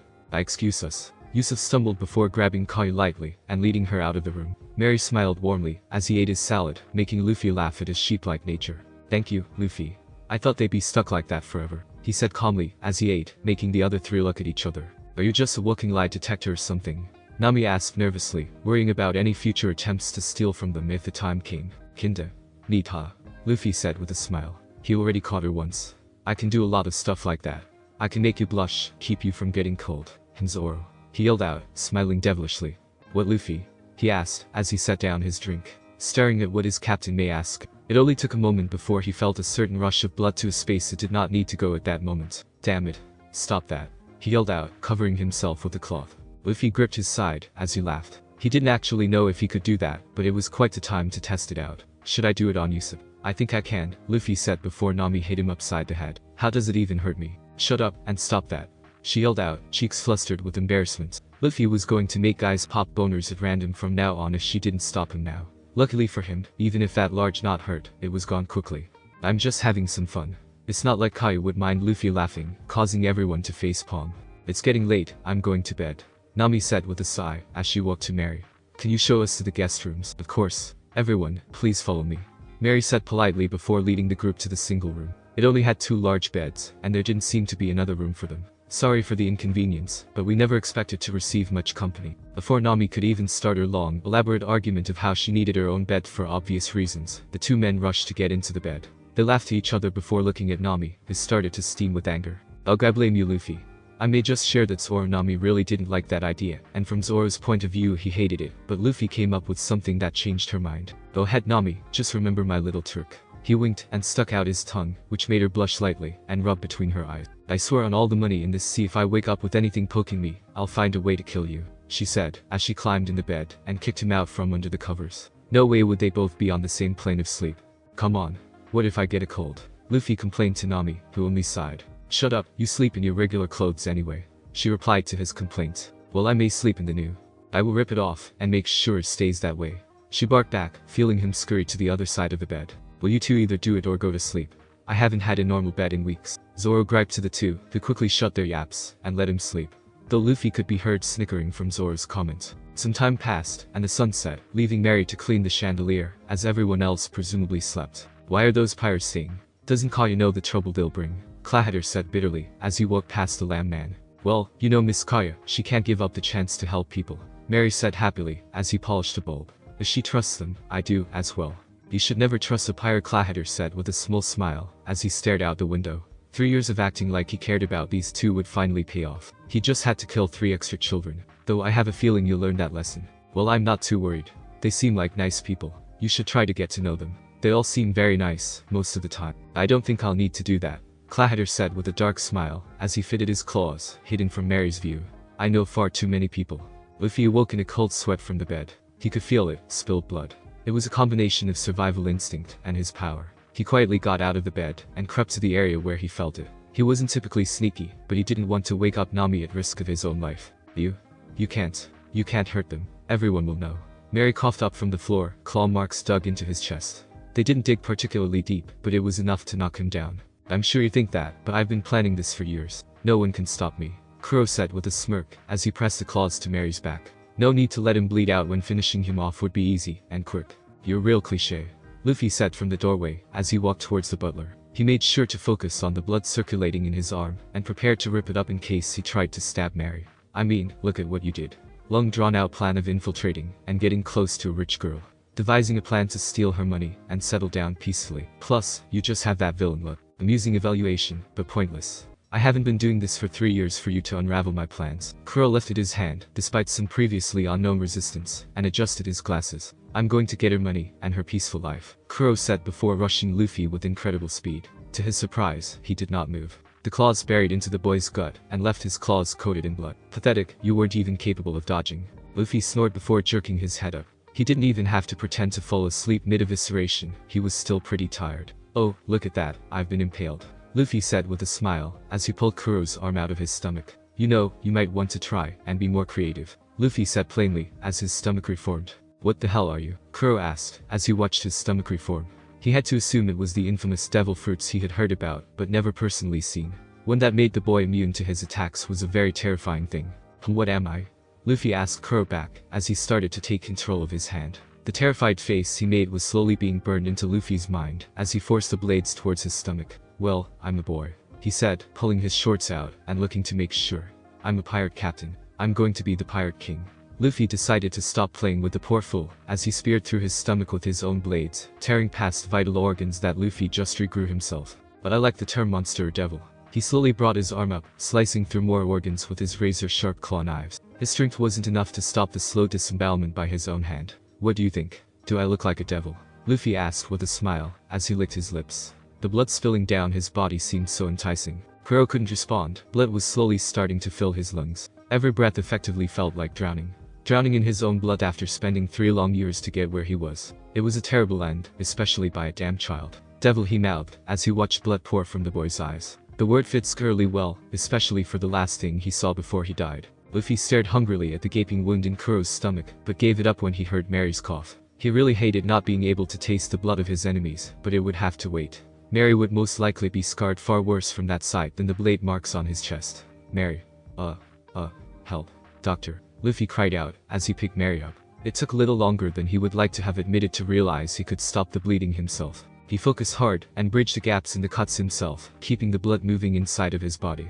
Everyone rushed in at the yell. They needed to see what was going on. The initial reaction was shock and disgust at the sight of Clahader dead on the floor. But when they realized Mary was hurt too, the attention was focused on who they could save, rather than who was already gone. Get the gauze and medical tape. Under the sink. Kaya ordered in a surprisingly demanding tone, moving out of depression and into savior mode. Nami and Zoro rushed to fetch the needed supplies, as Kaya and Usopp knelt beside the injured man. What happened, Mary? Who did this to you two? She asked desperately, trying to hold against him. It was Clahader. He was a pirate. Mary coughed. Luffy was doing a good job of preventing more blood loss, but a good bit of it was still on the floor. Luffy took it upon himself to finish the story. He was planning to kill Kaya. To kill everyone. I didn't think he'd attack tonight. Luffy said, spitting out the last part of the sentence like a curse. If he only killed the bastard, Mary would be fine. Wait, Luffy, did you do that? Usopp asked, as he looked back to Clahader. He didn't see what Luffy did to scare away the crowd, but now he knew it had to be terrifying. He heard Mary. Should I have given him a stern talking to?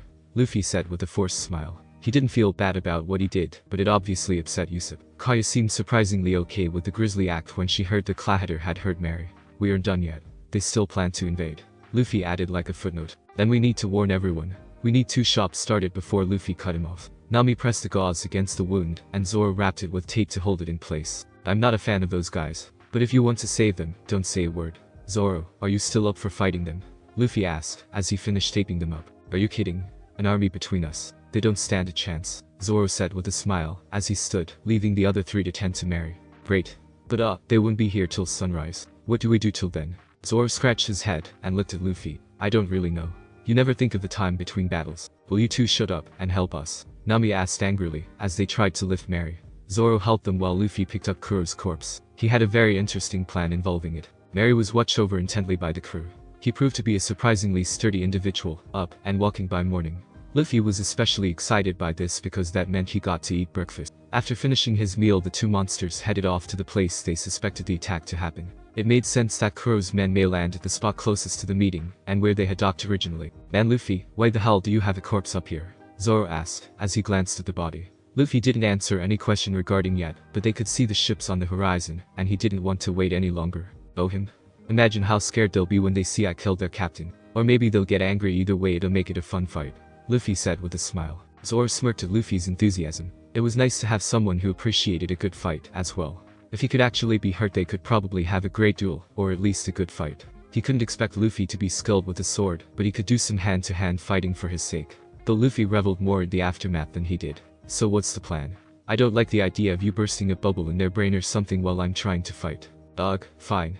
I knew there was a reason I saved some of that Kuro guy's blood. Luffy said, as he drew it out of the vest he wore. The red color made it hard to notice that it was quite literally soaked in blood. A sneaky way to hide a deadly weapon in his hands. No exploding brains, he said with a smile before looking at the ship. Those guys really liked cats. It was kind of funny. An entire crew composed of pussies. Okay boys, we're here. Kuro has given us free reign over this pitiful island, and we wouldn't want to disappoint him, Django said to his crew as they climbed down to the beach. The thought of an angry Kuro had kept him loyal even when he technically left the crew. Don't worry about that, you guys. Luffy yelled from atop the cliff, hiding the body for the big reveal. What? Why? Django yelled back, staring at the boy questioningly. He said you can all leave, and I'll never come back. He's a good guy now. You're the most brilliant man in the sea, Luffy. That plan has to work, Zoro said in a monotonous tone to mock his captain. Oh? Then we should go then, Django said, as he turned to his men, stepping back towards his ship. It suddenly hit him that maybe other people could light too. Besides, if he left right now it would be a lame ending in this chapter of his life. You're lying, aren't you? He yelled back. He knows. Luffy yelled out in surprise. I know. Django yelled back in almost equal surprise. Come on men, we don't want to disappoint Captain Kuro, Django said, as he pointed to the boy, hoarding them to attack. Did that nearly work? Zoro asked Luffy in surprise. He didn't receive an answer, as Luffy hurled Kuro's dead body towards the pirates. Don't worry. He's dead, Luffy yelled before jumping down. The crew were all shaking at the sight. They feared their captain, but now he was gone. The only reaction they could have was fear at the young man who apparently killed him. Sir, we should just leave, one said weakly, as he looked at the body. Django could hardly believe the sight. He had briefly suspected Kuro of going soft from the years of inactivity, but to the point of being killed by this teenager.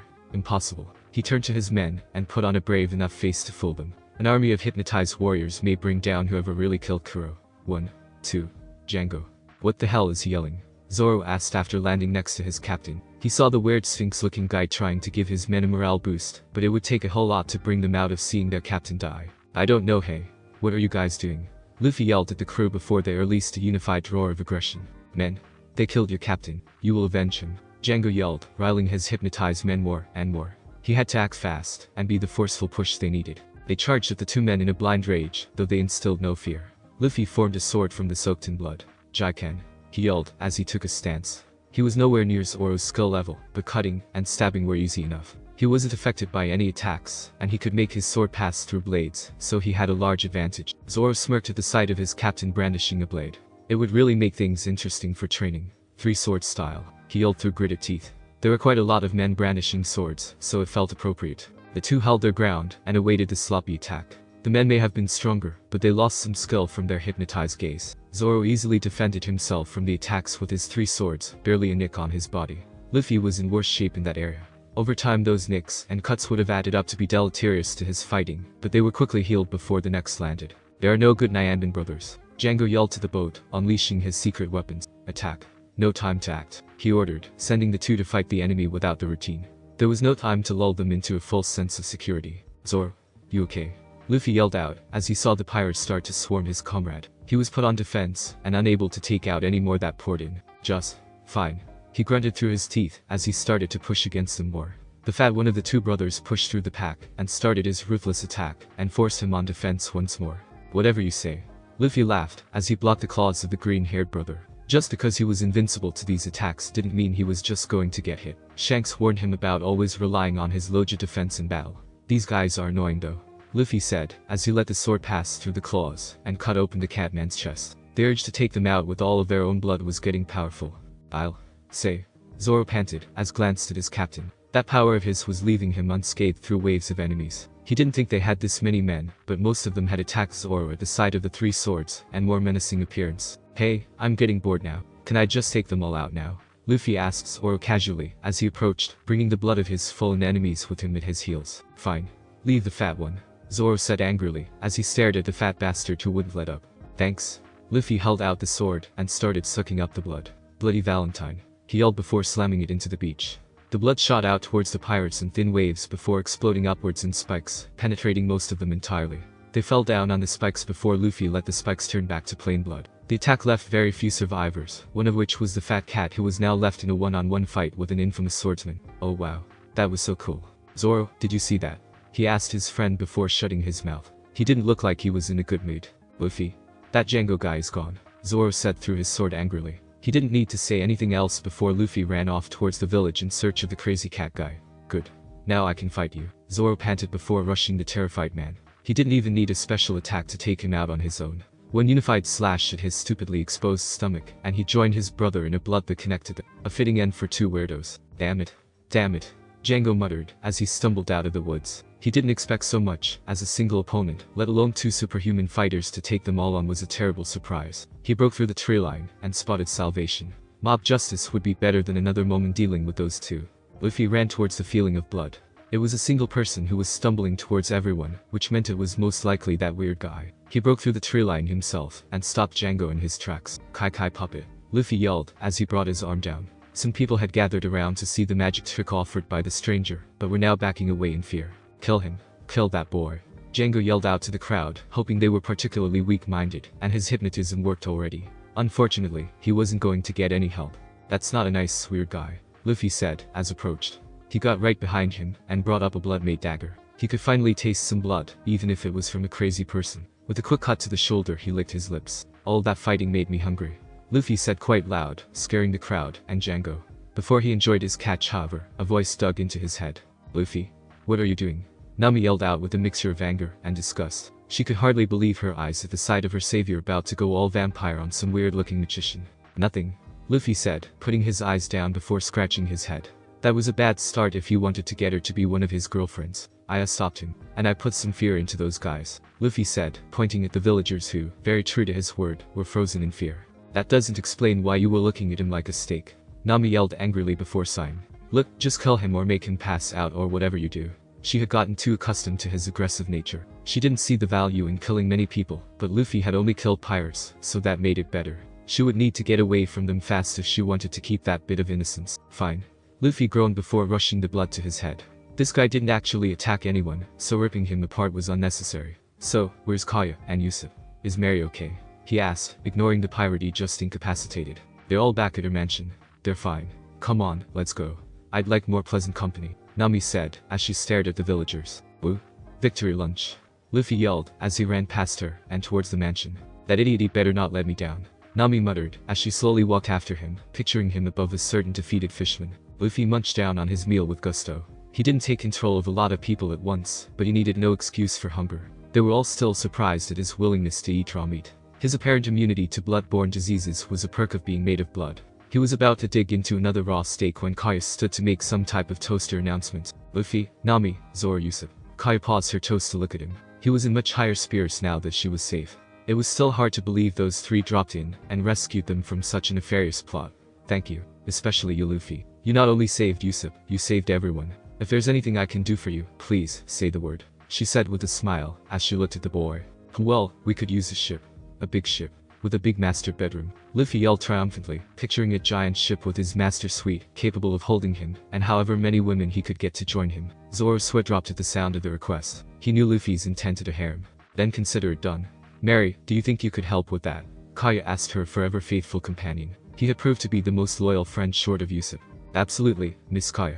Give me a couple of days, Mary said before leaving. He would need to order supplies and hire workers after drawing up some schematics, or at least edit them so that the young man could get his master suite.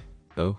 You can do one more thing for me, Luffy said with a big smile, which unnerved Nami and Zoro. Kaya perked up and looked at him. A kiss would be great. Nami and Zoro went to hit him in a unified strike of anger for such blatant stupidity, but Luffy didn't feel like rubbing his head after explaining, so he morphed to blood to avoid the blows. Kiss Yusuf so he stops acting like a puppy already. Yusuf would thump his nose for not asking you out yet. Kaya turned a deep shade of red as she looked back between Luffy and Yusuf, who looked equally confused. She didn't however waste any time fulfilling his request, surprising Yusuf with a warm kiss. Matchmaker Luffy.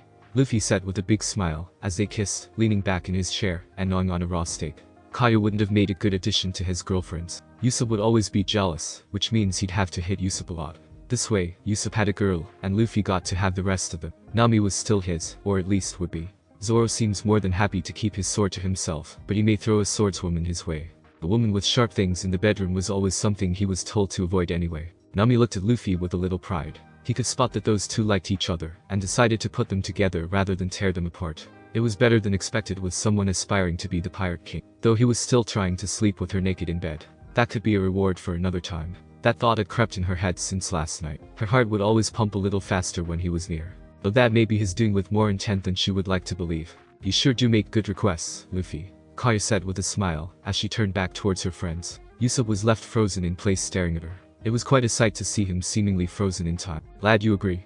Now I have one for Yusuf, Luffy said, focusing on the man who slowly thawed out of his time freeze. Join my crew. Luffy yelled, as Yusuf finally snapped out of it. Do you want me to join? But Kaya. Yusuf turned to her with a frightened questioning look, almost asking her permission to sail around the sea, as a pirate. He didn't need to wait however. Of course we'll join you. I would like to leave this place, Kaya said, looking out towards the village. It was unfair that they would be nice to her, but spit in Yusuf's path. They went too far this time. I'm sure Mary could use a break too. He can be the one taken care of for a change. Hooray. 2 new crewmates. Luffy yelled in joy, jumping up at his success. He effectively doubled his crew in swoop.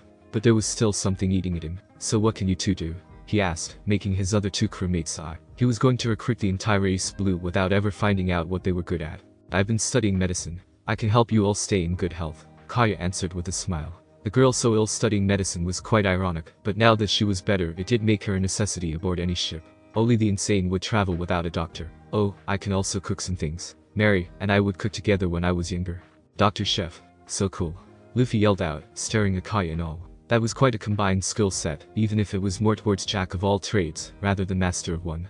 It was still a combo they would need. His main skill was, after all, killing people. What about you, Yusuf? Can you shoot the antennae off of ants? I don't think I've tried, but I am a good shot with my slingshot, Yusuf said proudly, despite the sweat drops Zoro had. He obviously didn't see the power in a well-used slingshot, being a man of the sword. You will be in charge of shooting people I do not like, Luffy said in his normal peppy and upbeat tone, despite the fact that could very well be an executioner position. Though being executed by a slingshot would undoubtedly be the most humiliating execution on the planet. Aye, Captain, Usopp responded with a smile. He would fight him for the position of captain if he wasn't so happy he was going to be a pirate and would be with Kaya. That big of a gift would be enough to keep Luffy as captain. Besides, he would be captain if he did anything stupid. He was a natural leader after all. A few hours passed, and it came time once again to go to bed. Usopp decided it would be best to not try and share a bed with Kaya. It would be quite a forward advance considering they just started their formal relationship. The alternative, however, ended up being to share a bed with Zoro, who was less than happy with the situation, especially since right across from them were Luffy and Nami in the same bed. After a long period of silence, and the inevitable snoring of two male inhabitants, Nami turned to her captain and currently half-nude bedmate. He had decided to slip out of his vest this time in an attempt to fluster her. Somehow it worked. "Luffy? Are you awake?" Nami whispered to her deathly still friend. He hardly slept, which made talking to him at night easier. "Ha. Yeah, Nami.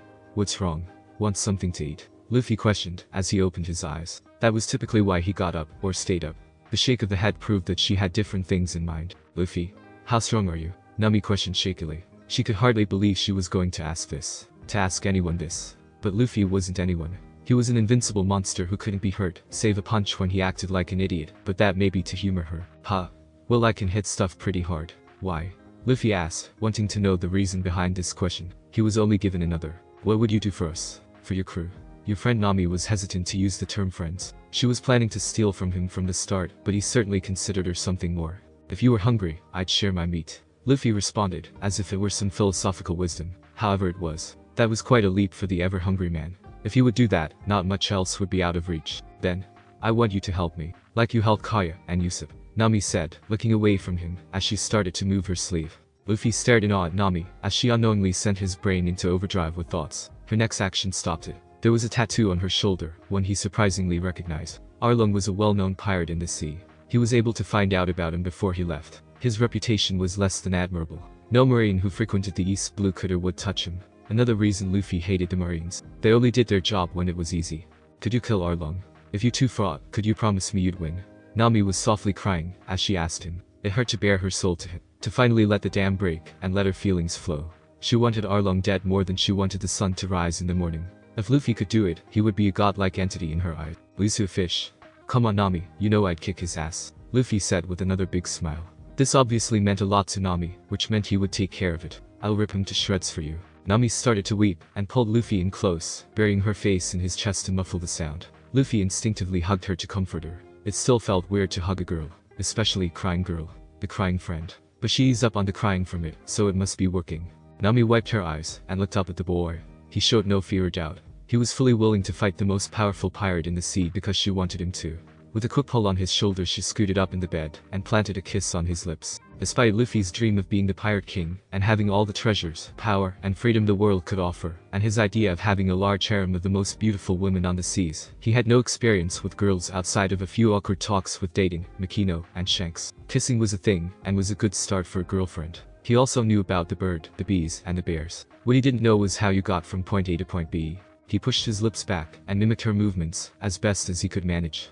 It was a bit of an awkward kiss, but warranted for a first. "Thank you, Luffy. I don't know if I can ever repay you."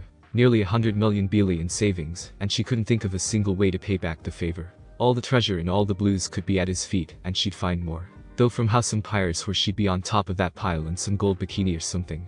"You my friend, no need to repay me." Luffy responded honestly, though a thought crept into his brain. "But you could be my first girlfriend. The king of the pirates needs a lot of them, and you could be the first." Luffy's follow-up may have hurt his game under regular circumstances, but he did just agree to kill an evil fisherman dictator. "A lot of girlfriends? What do you mean?" Nami could feel a kind of throbbing pain in her heart. She wanted to be his girlfriend, but being just another one in the crowd would be a hard thing to deal with. It was only thankful that Arlong considered humans a subspecies not worthy of his company, that she wasn't one already. "I don't know if I want to be just another girlfriend, Luffy."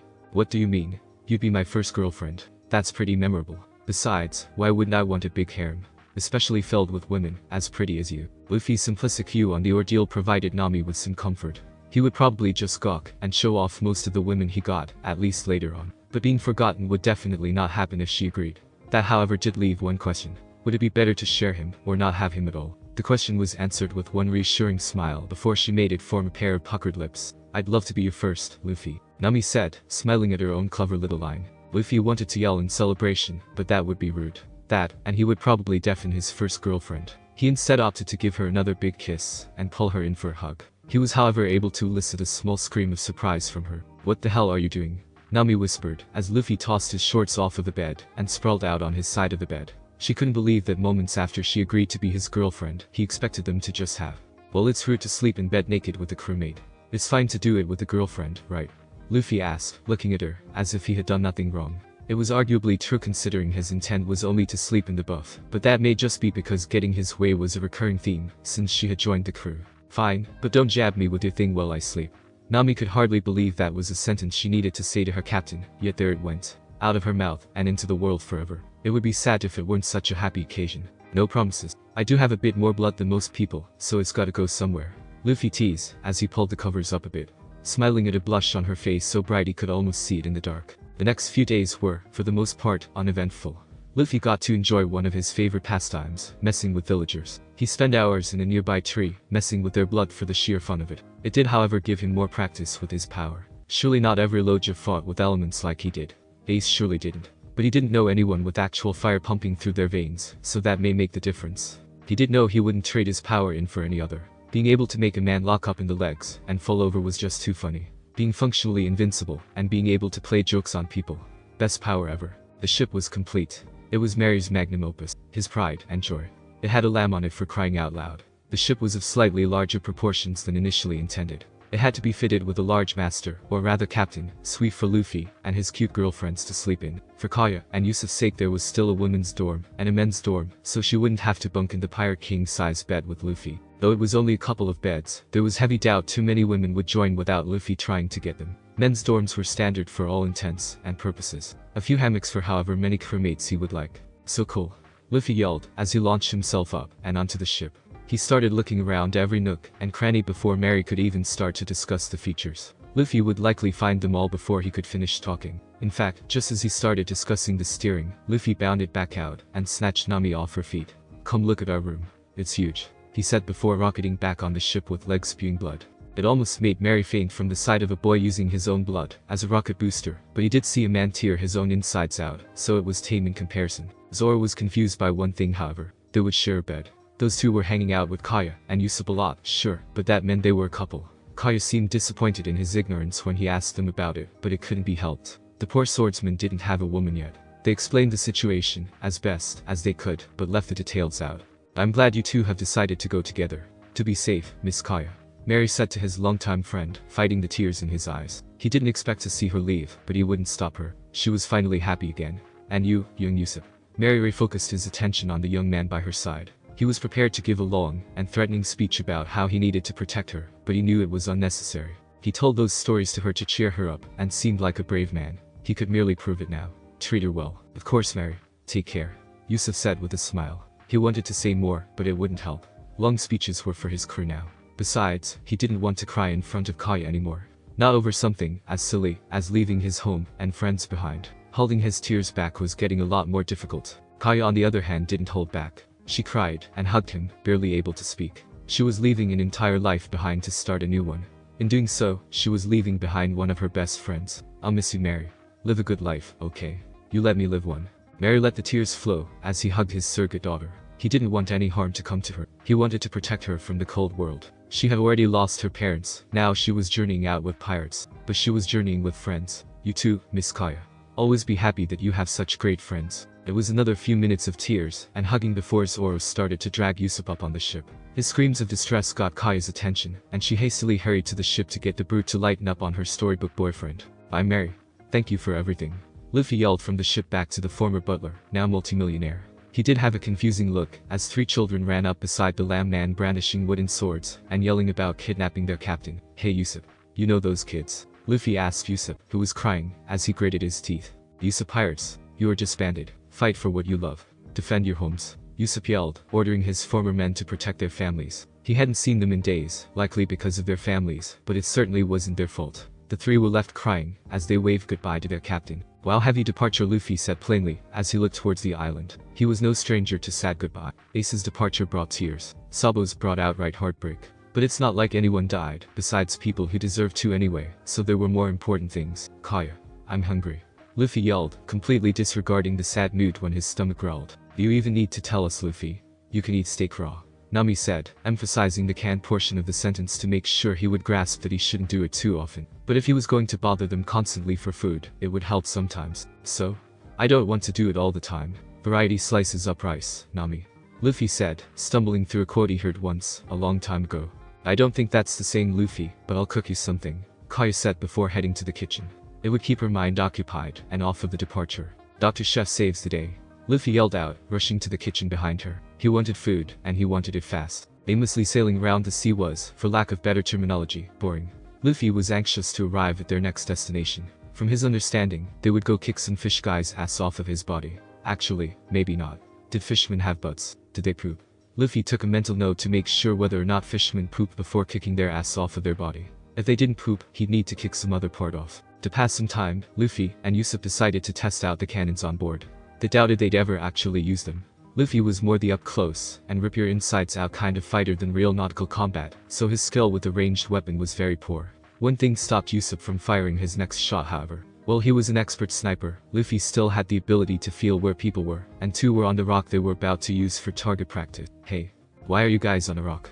Luffy yelled to the two unseen men. We need help, please. A voice yelled back desperately. Luffy ordered them to steer a little closer to pick them up. Two people on a rock in the middle of the sea would make a terrible duo to try and rob pirates, especially a sniper, a fiery Redeed, a green-haired swordsman, a chef doctor, and a bloodman.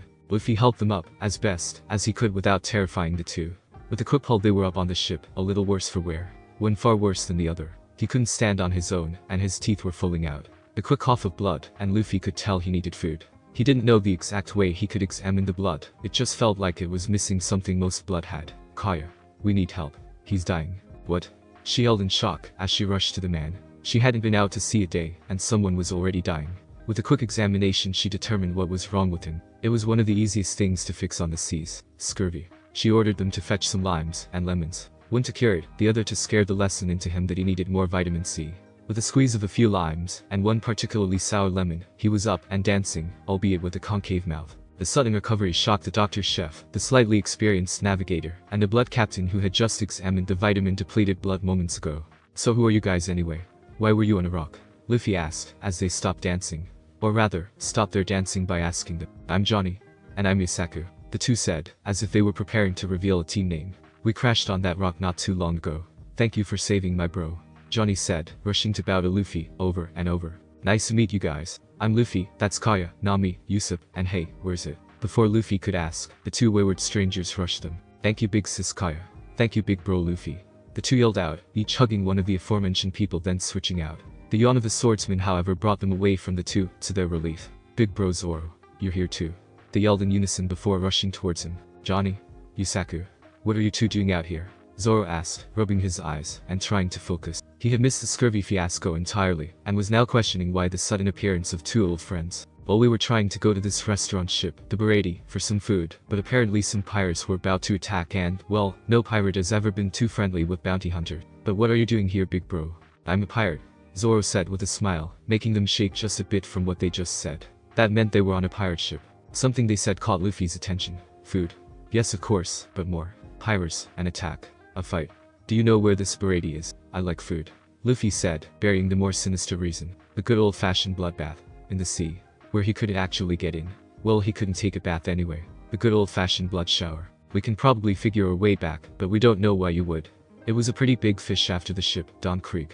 Johnny informed them, as Yusaku fetched another lime. I think I've heard of that guy. He likes shiny stuff, and throws his men at his problems. Lots, and lots of men. Luffy informed his crew. Typically something like that would scare crew. Don Krieg was pound for pound more powerful than Arlong. But that's only counting the pounds of his 50 ships worth of men. But if anything Luffy thrived in combat against multiple enemies. If Krieg had all of his ship, Luffy would probably rip them all apart. His power could be compared to a terrifying snowball rolling down a mountain, building up strength, as it goes. Except with Luffy, it's a mountain of blood. Yeah. You'd be crazy to take him on. They said, though his crew knew immediately where this was headed. We're going to fight that guy. Luffy said with a smile before climbing up on the figurehead. He didn't even bother turning around when he yelled. Nami. Set sail towards wherever the Bereti is. Captain. Nami muttered, as she walked to the rudder, dragging the two guests with her for directions. She couldn't believe she hadn't heard of this place yet. More importantly, she couldn't believe Luffy would take a detour on killing Arlong to stop this Krieg guy from taking a restaurant. At least it was valiant of him, unless he just wanted free food. Free food, and I get to fight an army. My life is great. Luffy thought, as he straddled the lamb's head, looking down at the water, and feeling all the aquatic life just below. Hours pass. Boring hours to Luffy. He was promised a battle with the most powerful pirate crew in the entire blue. Every second not punching or stabbing a guy was time wasted in his opinion. But luckily he saw something in the distance. It was a marine ship. A big one at that. Luffy decided to act naturally. So he walked to the railing, and yelled at a bunch of marines, as they all ate around a man tied to the mast. Hey, have you guys seen a restaurant ship? Luffy asked, making them all lose focus. Yes. Great food, terrible service. A bandaged and bruised pink-haired man said, eyeing the ship. Are you pirates looking for it? Yeah, we heard some Krieg guy was going to attack it. I wanna fight him. Luffy answered happily, shocking the entire marine ship. Luffy then started to understand why they weren't there to protect it. They were scared of Krieg. You guys chicken or something. Luffy. Don't insult the marines like that. Usopp yelled in anger, and fear at his captain, who was poking the bull with a very pointy stick. We are not chickens, pirates. I'll prove it. Open fire on their ship. The captain said almost apathetically. He was obviously in no mood to deal with them any longer, which was very bad for their sake. If any of you do that, I'll beat the crap out of everyone aboard your ship. Luffy said coldly at the pink-haired weirdo, who stopped to look at him. His men looked at him questioningly before he motioned for them to fire the cannons. Hey guys, I'll be right back. Luffy said with a smile before hopping on the railing and launching to the ship. The marines all pointed their rifles in unison at the boy. At least 24 had encircled him, which only made Luffy smile. They shouted a threat at him, then ordered him to leave, but he started laughing. I bet you could all fire at once, and still miss me. Luffy said, taunting them still.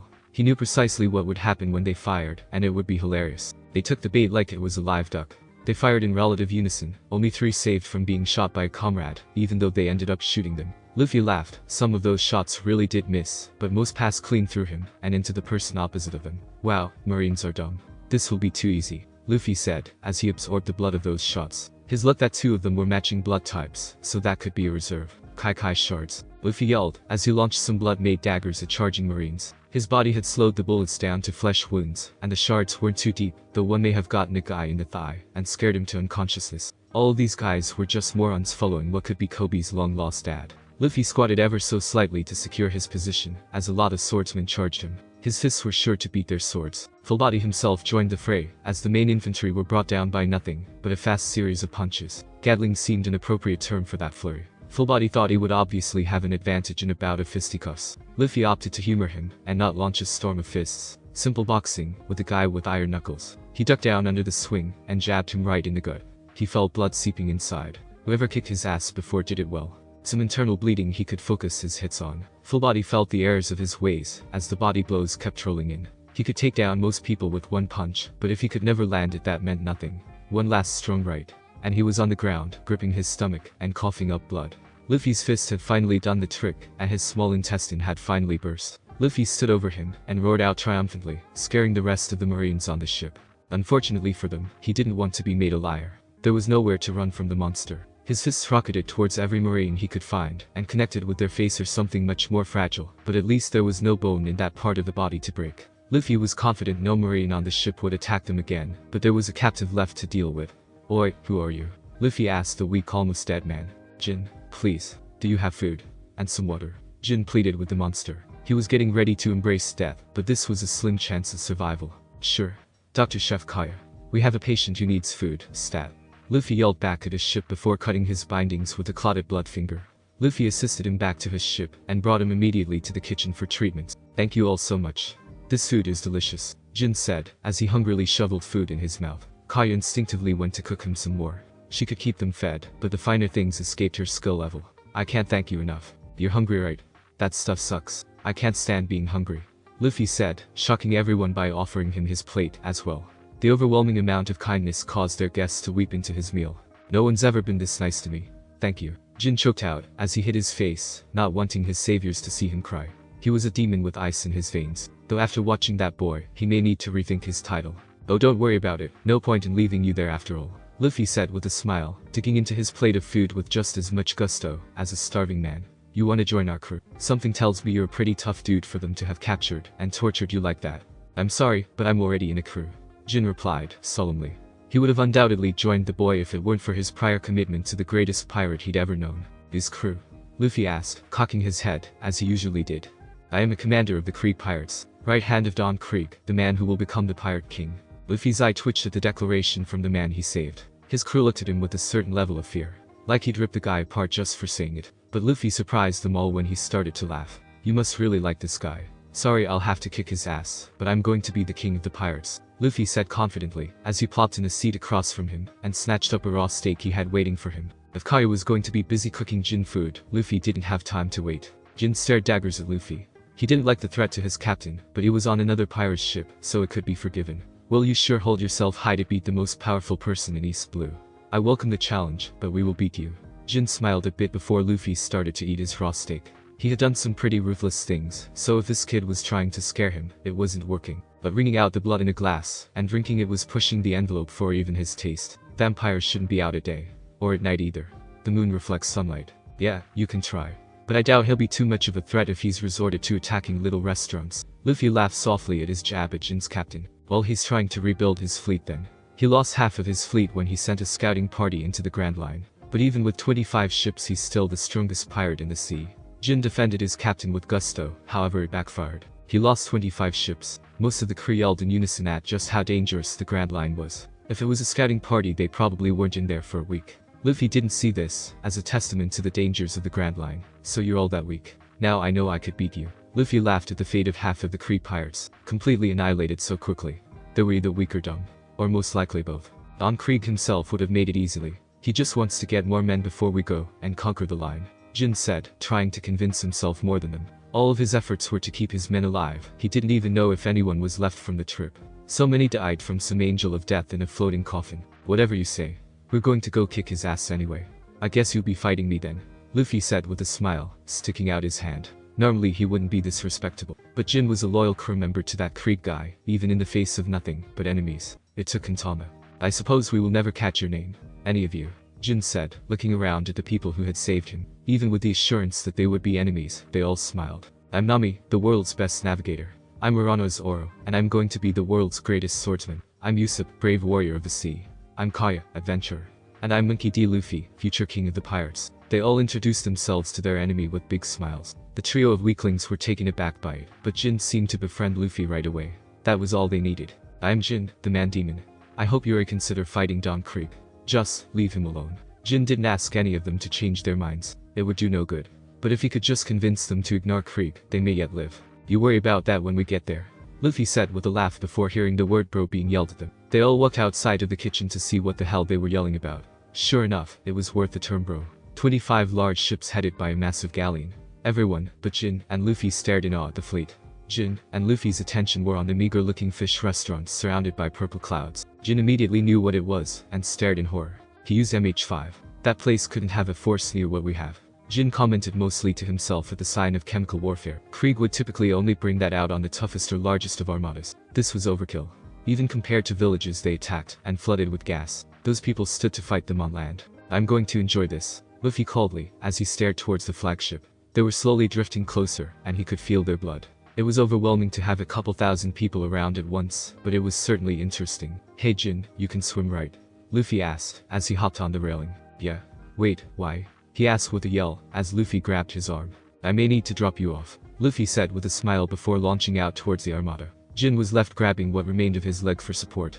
The force behind using his legs as rockets was enough to let them sail over the poison and onto one of the ships, though at first they received a variety of weapons pointed at them from the commotion. At least neither ended up in the ocean. Jin, you're alive, the crew yelled as they started to point their guns down. It was a weird relief to see the man demon again. He was just as brutal to them as their enemies, but Krieg used him more on the latter.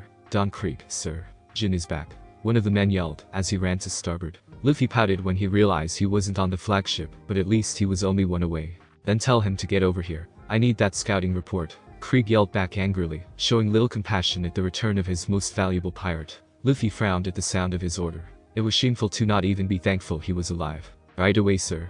Jin yelled before ordering the navigator to steer them closer so he could jump to the ship and give his report. Luffy sighed and launched towards the ship with Jin in tow, dragging him through the air with the grace of a flailing child. He would really need to get used to that. With a large thud they landed on the deck of the Dreadnought Saber, flagship of the Krieg pirates. Jin, who is this boy? Krieg asked, focusing his attention on the board by Jin's side. Everyone on board knew that being the center of Krieg's focus was like being the target in a firing range, and backed away from the stranger. Except for Jin, who put himself between Krieg and Luffy in a subconscious attempt to protect his rescuer. This is Lu. I'm Monkey D. Luffy, and I'm going to be king of the pirates, Luffy said, stepping out from behind Jin. If Krieg attacked him, it was all the excuse he needed to rip his fleet to shreds. Krieg started to laugh from the boy's insolence, staring face to face with the most powerful pirate in the sea, and he had the kintama to say such blasphemy. Quite the moron you found, Jin, but I'll deal with him later. What did you learn in the line? What happened to my ships? You don't know, sir. We were wiped out by some monster. He showed up, and he cut our ships apart, sir. Jin could hardly speak clearly, as he gave his improper report. Luffy put a hand on his shoulder in an attempt to comfort him. Hugging would be the usual go-to, but Krieg didn't seem like a big hugger, so it may be weird. What the hell do you mean, cut? Did you lose your mind on that sea? A man can't just cut ships. Krieg yelled furiously at his subordinate. This kind of nonsense info was useless to him. He sent those ships to see if he was ready to bring his reign on the Grand Line, rather than this weak sea. The mere notion of a man cutting apart 25 ships was pure insanity. This was more than a man. He carried a black sword, and sailed on a single-man ship. He launched giant cuts that tore through our ships. Sir, we lost all of our ships within a week, Jin declared to Krieg, as loud as he could. His men needed to know that they weren't ready for that sea. Not yet. They'd need to get every possible ship and pirate they could just to hope to survive. Stop talking nonsense just to make up for incompetent. We have a ship to add to our fleet, Krieg said, as he stomped towards the raving underling. That ship is commanded by Red Leg Zeph, former pirate on the Grand Line. When we get his logbook, we'll know everything we need about the Grand Line. Your failed scouting expedition may yet be salvaged. Krieg handed Jin a pair of replacement tonfas, and pointed at the fish ship. If any of them are left alive in there, fix it, Krieg ordered before looking at the stranger. Now, boy, did you rescue Jin? Yeah. Some marines had him tied up to the mast, and were eating food in front of him. He didn't seem to have been fed in days. I don't think he should be fight. One quick move of the arm, and Krieg wielded his derringer. One quick squeeze, and a bullet went through Luffy's stomach. The quick movement of the action let it actually hit him, but the wound healed within moments. Luffy, however, knew no normal person would react that way, and gripped his stomach, feigning pain, as he coated his hand in blood. You do not get to tell me what my men should do. I am Don Krieg, the most feared pirate of the sea. The rectangle-headed man yelled in anger at the boy. The news that half of his fleet was lost in a single week had angered him, but his ego was as strong as ever. Ha, so scary, Luffy said, coughing up some blood on the deck. He was greatly outnumbered, but nowhere near outmatched. May as well have some fun. I bet I can be scarier, Luffy said, standing up straight rather than doubling over his non-existent wound. Krieg fired once more at the pest, hitting him square in the chest. Blood shot back, as the boy gripped the bullet wound. Unless my men are scared of dead bodies, you won't even faze them, Krieg said with a smile, as Luffy fell back. Only one person got to see Luffy smirk, as he landed on his back, and turned into a pool of blood. It splashed on everyone, but Krieg and Jin, who were the only ones not on the verge of throwing up. Don Krieg, what did you do? Luffy saved my life. He didn't deserve that. Jin had never explained Luffy's power, so he didn't get to experience what Luffy's other friends would in that situation. Dread was the overwhelming feeling within him now. The only person to ever show him kindness just experienced a death so grimly that it liquefied his body. Krieg couldn't even climb to the top on a mountain of dead bodies if this was his ability. It would be a sea of blood.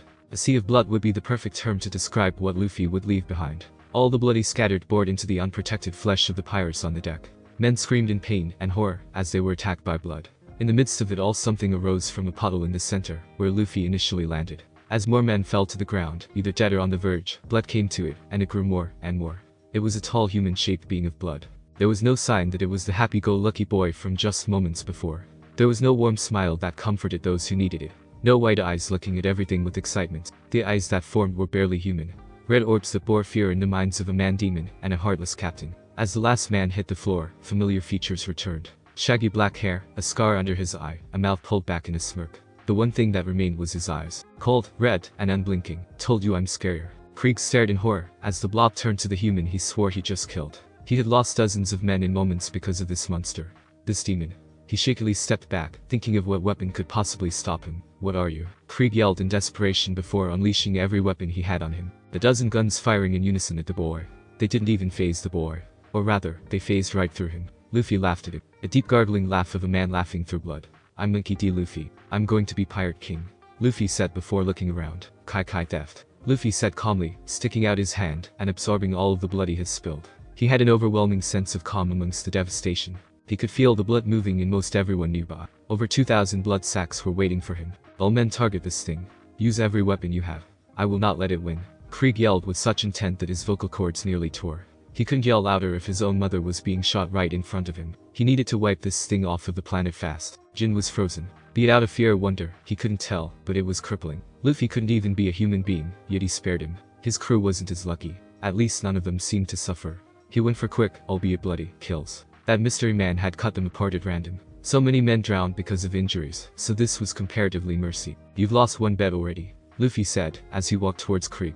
He wasn't worried about an attack from him. Those guns kinda tickled. But he couldn't take out the other ships from there. "I bet I'll win," Luffy said before launching at the nearest ship in a streak of blood. He made sure to bring it back with him, as he launched, conserving all of his weaponry, as he could. "Jin, stop standing around. We need to kill that boy," Krieg yelled at the man-demon with obvious fear in his voice. He had no idea how he could fight him at this point, but surely if they all focused fire he wouldn't stand a chance. "Get every ship we have. I'm going to order the men below deck to target whatever ship he's on. He will not leave here alive." "Yes sir," Jin said, as he ran towards the opposite ship. It tore at his insides to follow that order. Krieg attacked first, and unprovoked, but it wasn't the first time. He would just need to get Luffy quickly. No one else needed to die. Meanwhile, aboard the Going Merry. "Big bro Zoro, where did big bro Luffy go?" Johnny asked Zoro, as he looked at the fleet of ships before them. They had just been floating there, staring at the scene. Nothing was happening, at least nothing anyone could see. "Well, if I know Luffy, he's attacking the strongest pirate crew in the sea single-handed, and we're all going to wait around," Zoro said, as he stared into the distance. He had learned to not worry too much about what Luffy was doing.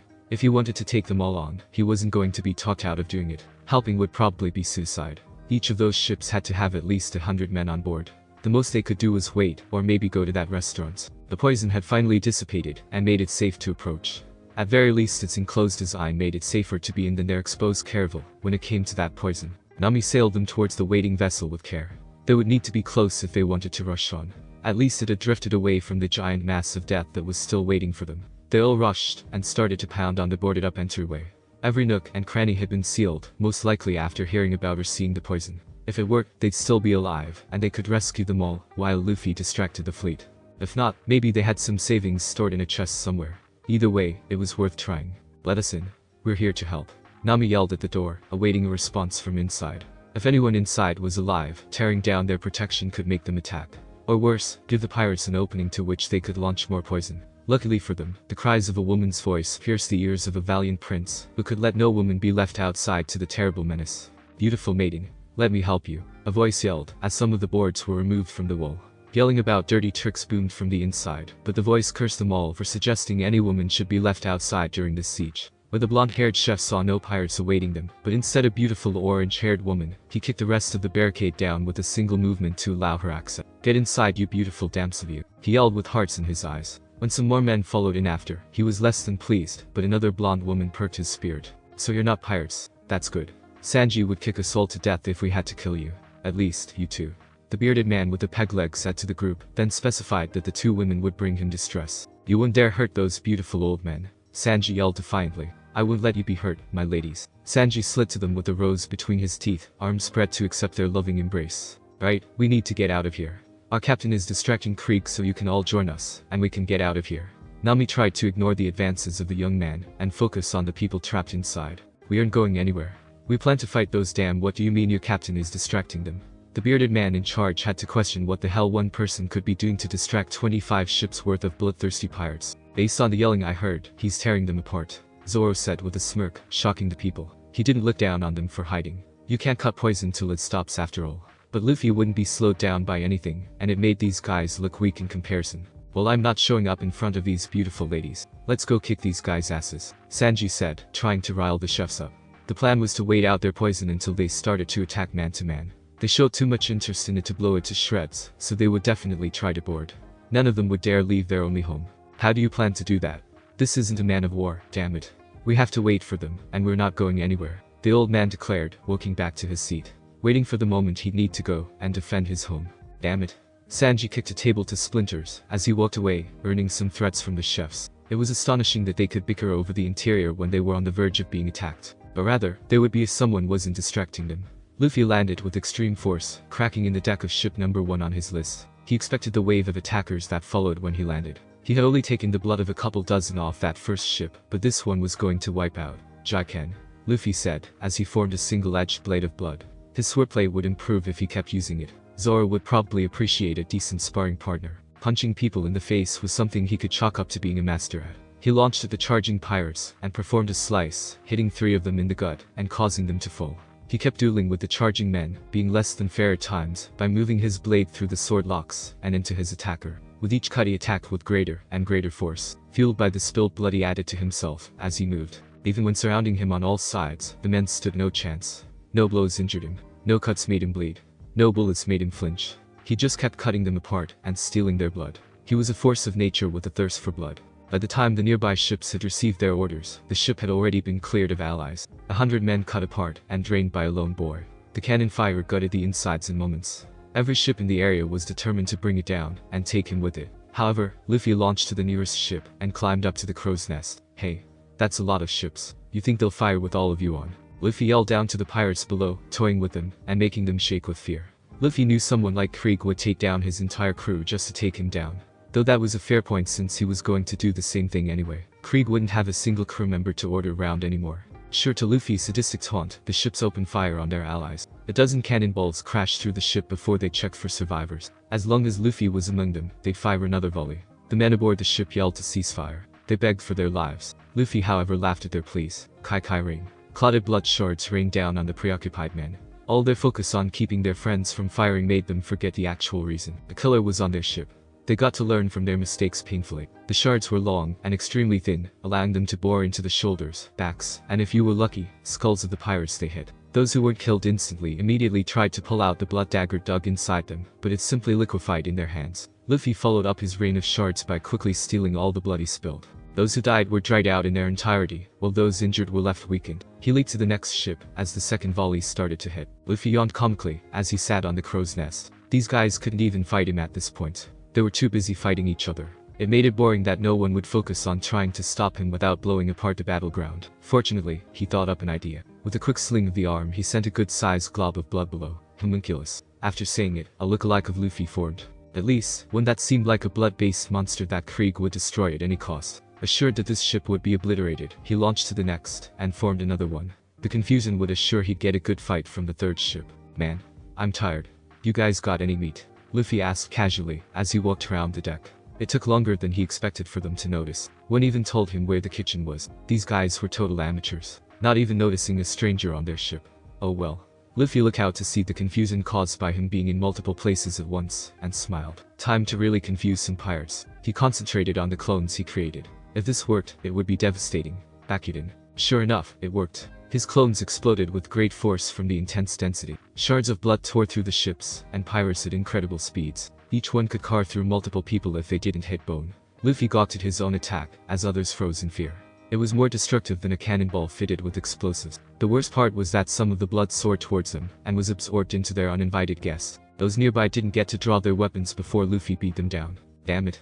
Was this the one who attacked you? Is this the kind of people on the Grand Line? Krieg yelled at Jin. He was too valuable to keep on another ship. None of his men would fire on the Dreadnought Saber, whether or not Luffy was on board. Jin had come back to assist with keeping his men in line. Krieg was a wreck from watching his precious fleet be torn apart. 5 ships from a single boy already. That was bad. The unknown fact that Luffy was growing more powerful as he fought was horrifying. No, Luffy saved me. I didn't know he could do any of this, Krieg, I swear. Jin said, trying his best to maintain his composure. It was far from what he expected when Luffy said he wanted to fight Krieg. He thought maybe a one-on-one brawl.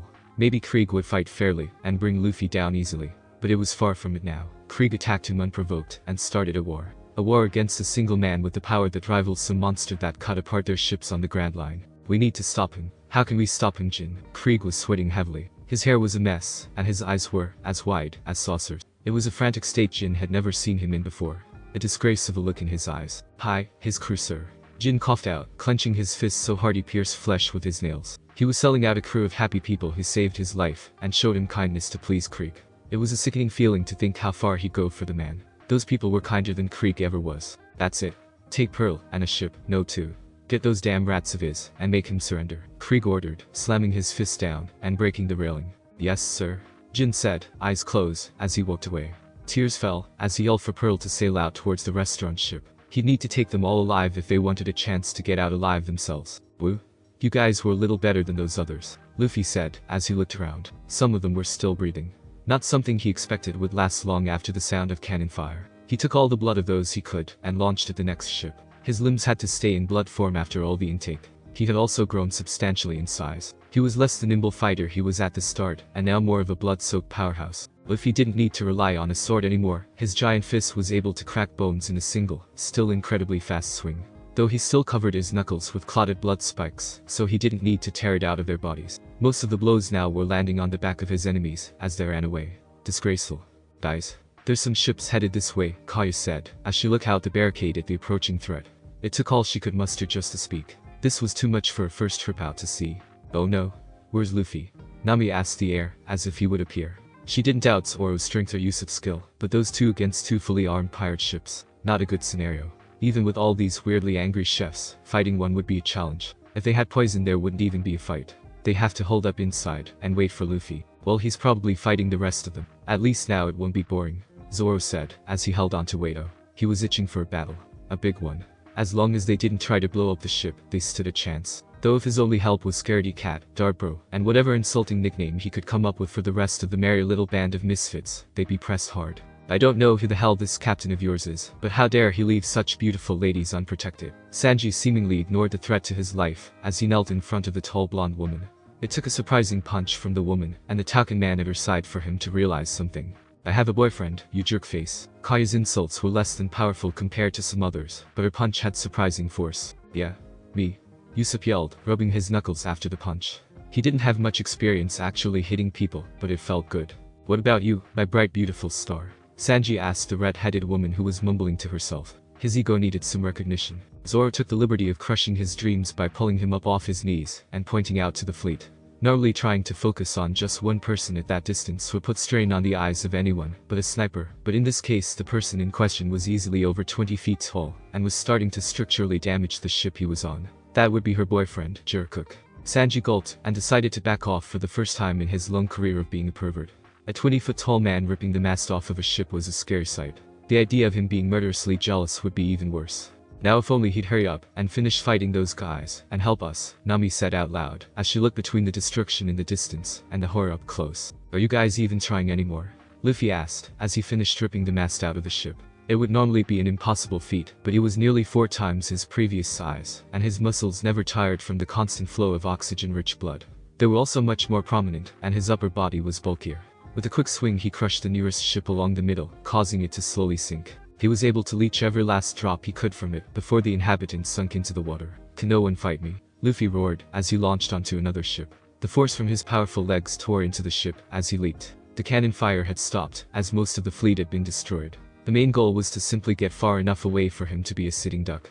At least until Krieg's plan worked. We only want the Straw Hat Boys crew. The rest of you will be unharmed. Send them out within 3 minutes. Jin yelled at the restaurant from his position on the ship. The two were positioned right by each other, cannons aimed at them. He knew Krieg would come back for the restaurant, but he needed the crew now without blowing it to pieces. They're not going to let us go, are they? One of the chefs asked. He was a very strange-looking man with extremely buff arms holding some sort of cannon. Not a chance. This is the Krieg we're dealing with. Foul play Krieg.